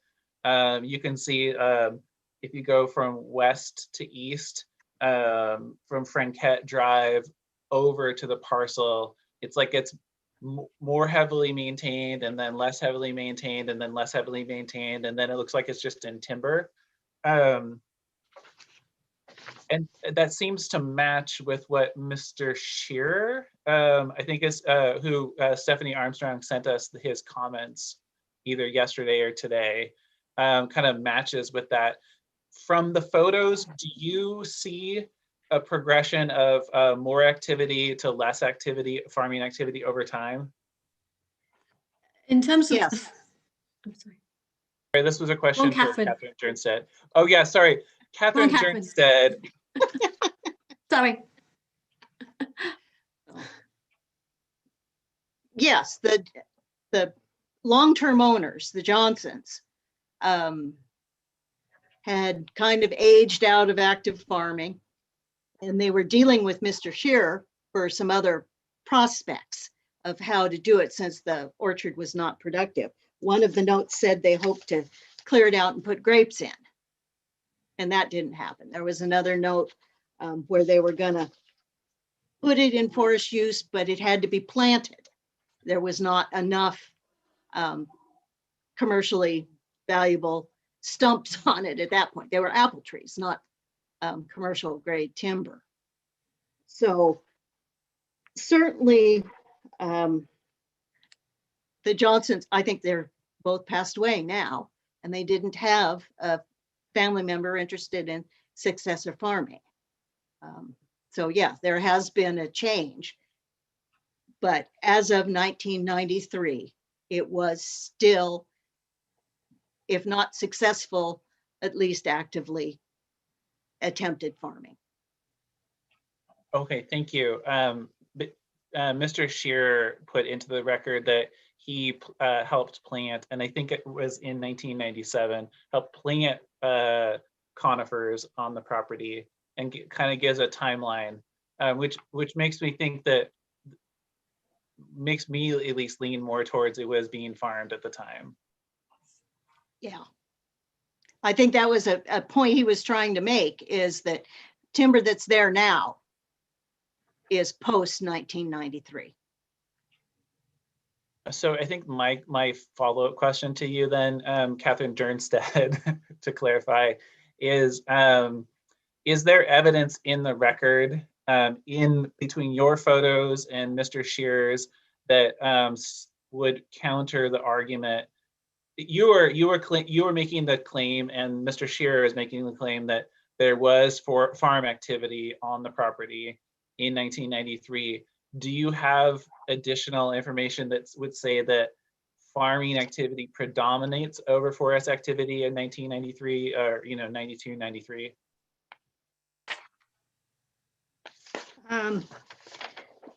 There is the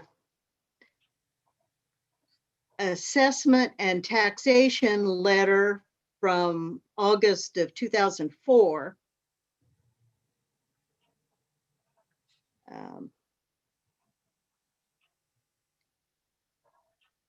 That does mention lot 600.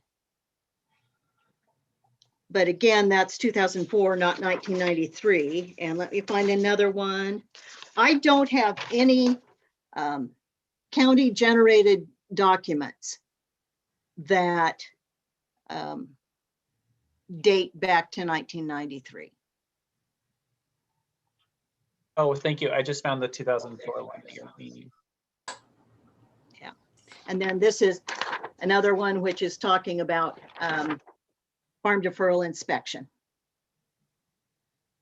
And the fact that they may have lost their farm deferral does not automatically make it a forest use. Thank you. Do we have any other questions for Ms. Jernstad before we move on to additional opposition testimony? If there's no one else, we'll go ahead and have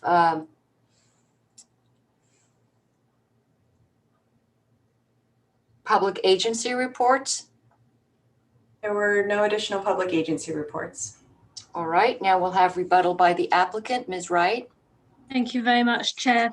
I will touch first on the issue of the lot, the tax lot number versus the legal lot. As you may be aware, a tax lot number does not determine whether a property is a legal separately standing lot. A tax lot number can be assigned to a piece of property, and that piece of property may actually contain multiple legal lots. I have no idea why this parcel was assigned a tax lot number and combined for tax lot number purposes with the parcel to the south. However, as was noted in the staff report and in the staff report for the zone change application, they are 5 acre legal lots separately standing, capable of being conveyed separately. The tax lot designation does not control whether this is a legal lot. And assigning a new tax lot number to one piece is not a partition. It's just a recognition that there's always been a legal lot there since 1908, and that is what this is. So there was no partition, no illegal partition or anything like that, no further subdivision. It's just the same 5 acre piece that has been there all along since 1908. So addressing the testimony regarding the predominant use. Unfortunately, Ms. Jernstedt does not agree with Gamby, but Gamby is determinative, and it is what guides us here. And it is absolutely on point. It is the exact same situation. Ms. Jernstedt recognizes that farming, as she says, was not done well or successful.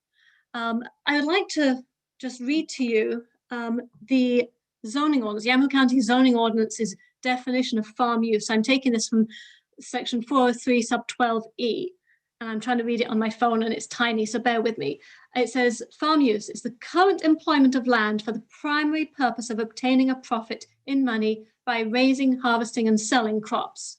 So it has to be the current use, as in it's the use that is being undertaken there and then. And it has to be for the primary purpose of obtaining a profit. And you have to be raising, harvesting, and selling crops. There has been no conclusive testimony or no helpful testimony to show that there were any crops being harvested from any area that might have been previously been an orchard. Mr. Brookey's testimony, like I said previously, is that there was no use, there's no harvesting of crops in 92, that had been abandoned at that point.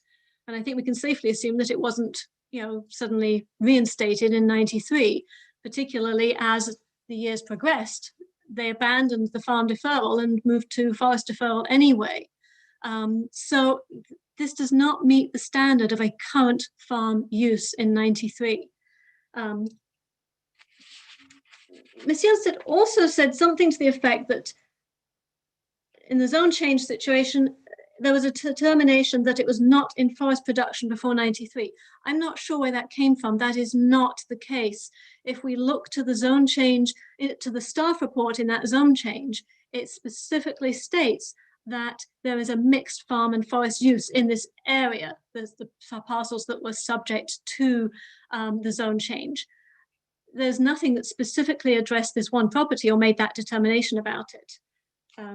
It was simply a recognition that the parcels that were the subject of the zone change were generally in a mixed use. Ms. Jernstedt again said that there were apple trees there and maybe no one was picking them, and probably no one was picking them because they were abandoned. There was just not that current farm use. Okay, bear with me a second.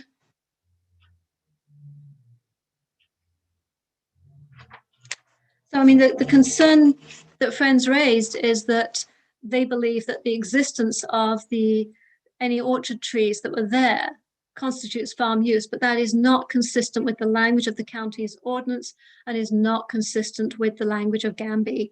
So there just was not any active current farm use at that time. The only other use on the property besides brush was forest. And therefore the forest use has to predominate.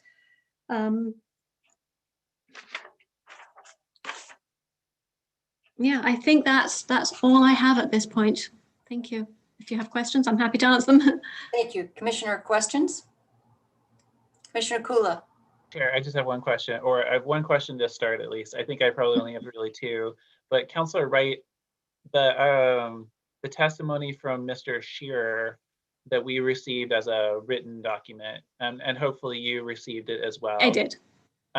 It indicates that, I mean, this is the farm use. I recognize that your position is that there was no farm use by the commercial standards.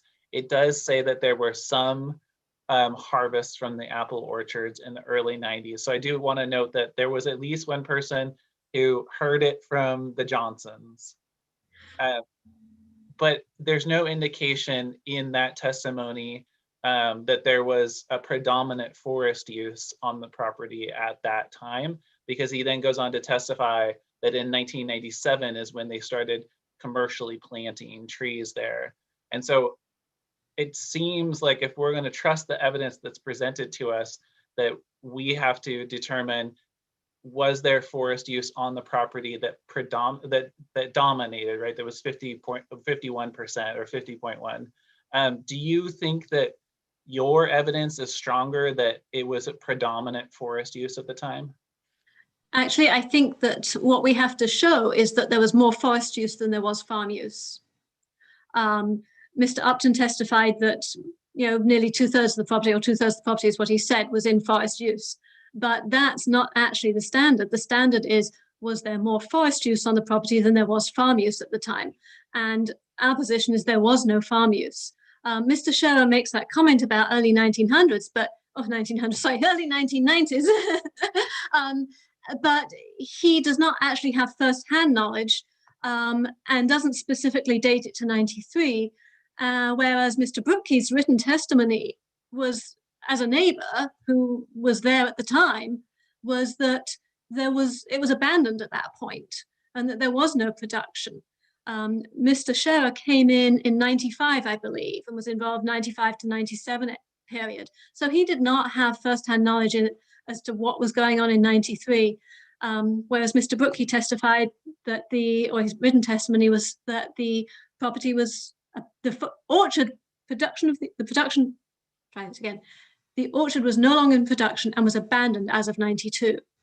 So we come back to was there both a farm use and a forest use at this time? And the answer is there was not a farm use because it does not meet the standard noted in Gamby and also in the zoning ordinance, the county zoning ordinance, that says current employment of land for the purpose of a profit.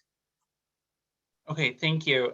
I do want to note that Mr. Brookey also says that these were cherry trees.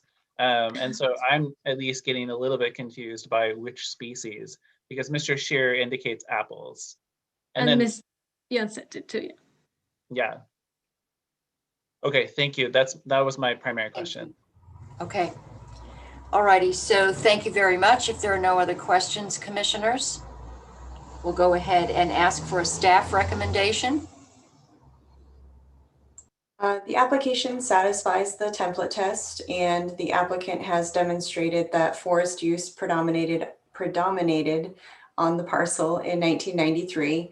Therefore, staff recommends approval of the application with the conditions that are listed in the staff report.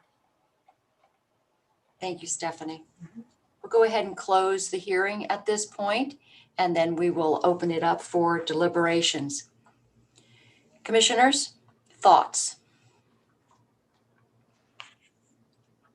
Well, I would like to say that I think Ms. Wright made the case that forest use predominated. And if you look at the standards for the allowance, even by Yamhill County standards for what constitutes farmland, both for the tax considerations and for the definition itself, I think that the case has been made that forest use predominates.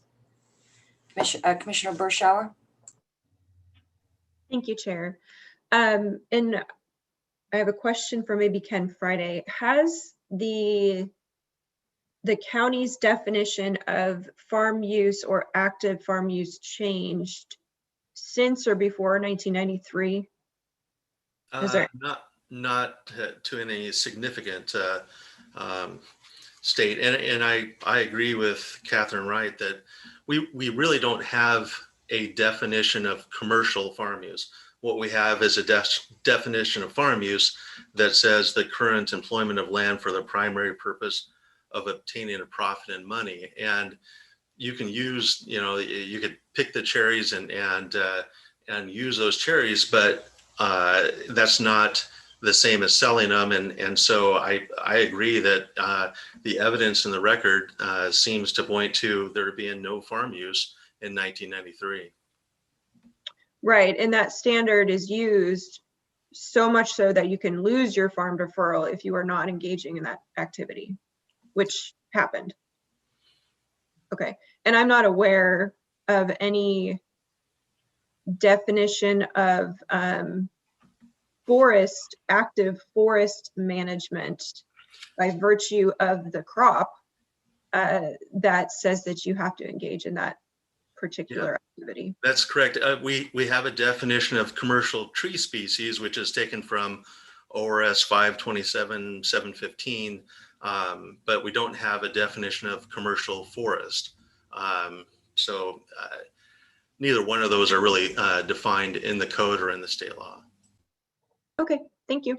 Thank you. And Ms. Jernstadt raised her hand. And at this point, Ms. Jernstadt, I think the only consideration would be is if you're asking to keep the record open. Are you asking to keep the record open?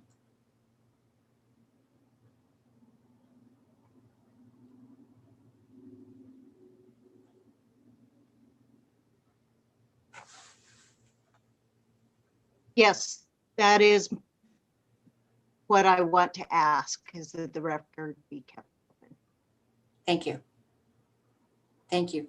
Todd, so at this point, With the difficulties of raising your hand in these proceedings, I think that Ms. Jernstedt was trying to raise her hand while the hearing was still open, and that you should probably honor her request.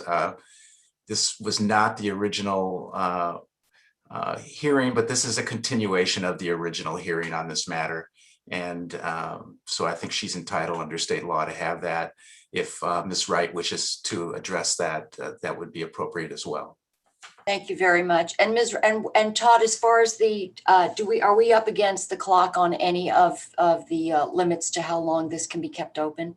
We have 90 days from the date that we got the voluntary remand, and I believe Ms. Armstrong knows that date and might want to comment on whether we have enough room for a continuation and how much room.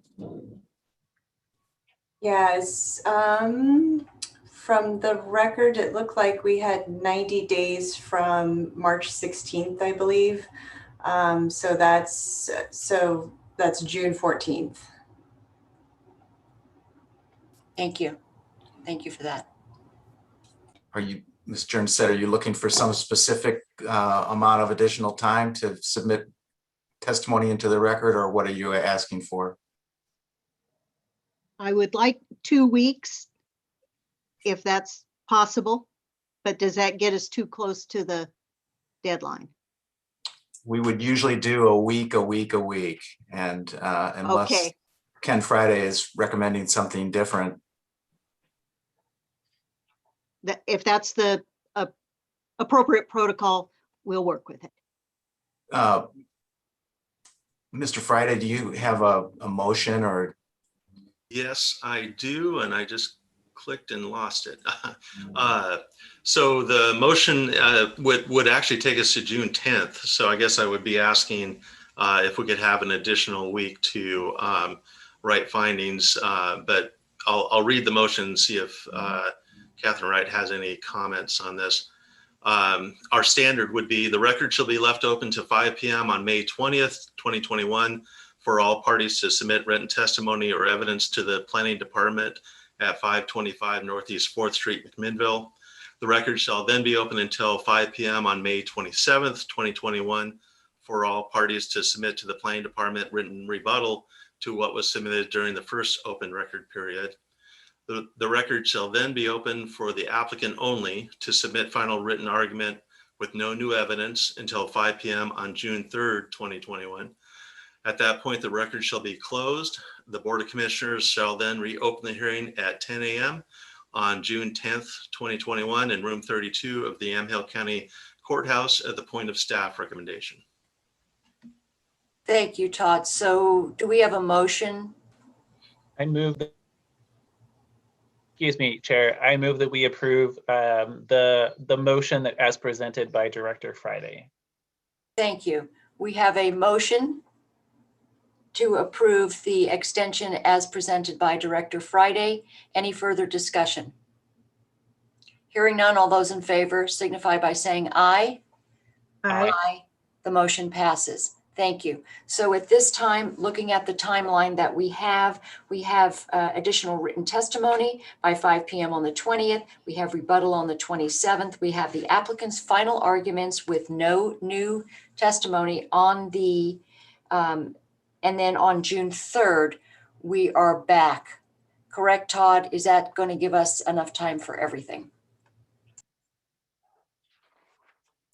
I think so. The deadline is not as firm as it would be if there were a mandamus possible. It's we went over in another recent case and we didn't get a letter from Luba until a month or so later. And so I think that should be adequate. Okay, well, thank you. Well, Ms. Wright, thank you very much. Appreciate your input today. Ms. Jernstadt, Director Friday, Stephanie, thank you very much. And then we'll go ahead and just continue this until those dates that have been specified. And thank you, Todd. Appreciate that. So at this time, we'll move on to item I, which is announcements. So if any of the commissioners have announcements or staff, now's the time. Chair, I just have I have one one request and then one just heads up. The heads up is that I need to get the right bill number, but there's a bill that was requested that was presented at the request of Chariots, which is the transit agency in Salem Kaiser, to pay them to buy back their energy incentive tax credits, which they've been holding on to for a number of years. Representative Evans and Representative Noble asked Yamhill County Transit if they were interested in being added to that bill so that they could take advantage of cashing in about $785,000 worth of energy incentive program tax credits. Cynthia has submitted her interest to Representative Evans and Representative Noble, but I wanted to let you know of that, just to keep you abreast of it. The other thing is that I would like us to have a discussion in a future session on the request from the city of Dayton to lease the Dayton Landing County Park property. That's come to me from the mayor of Dayton and from the city manager. So I want to make sure we put that onto another agenda, so perhaps next week. Those are the two things I wanted to bring up right now. We've had that discussion for years. It's been one of those things that's been languishing and on those proverbial back burners. So thank you for that. Commissioner Berschauer. Thank you, Chair. I don't have any new announcements, but I have been discussing that particular issue as well. So that's definitely something that I think we need to address soon. I know it's been a lingering issue, but I would like some more definitive action, if you will, on that. Thank you very much. Mr. Huffer, anything to add at this point? All right, well, thank you, Todd, for joining us, and Carrie, as always, for being producer, executive director here, and Carolina for keeping us on task. And thank you very much, everybody. We'll go ahead and adjourn today's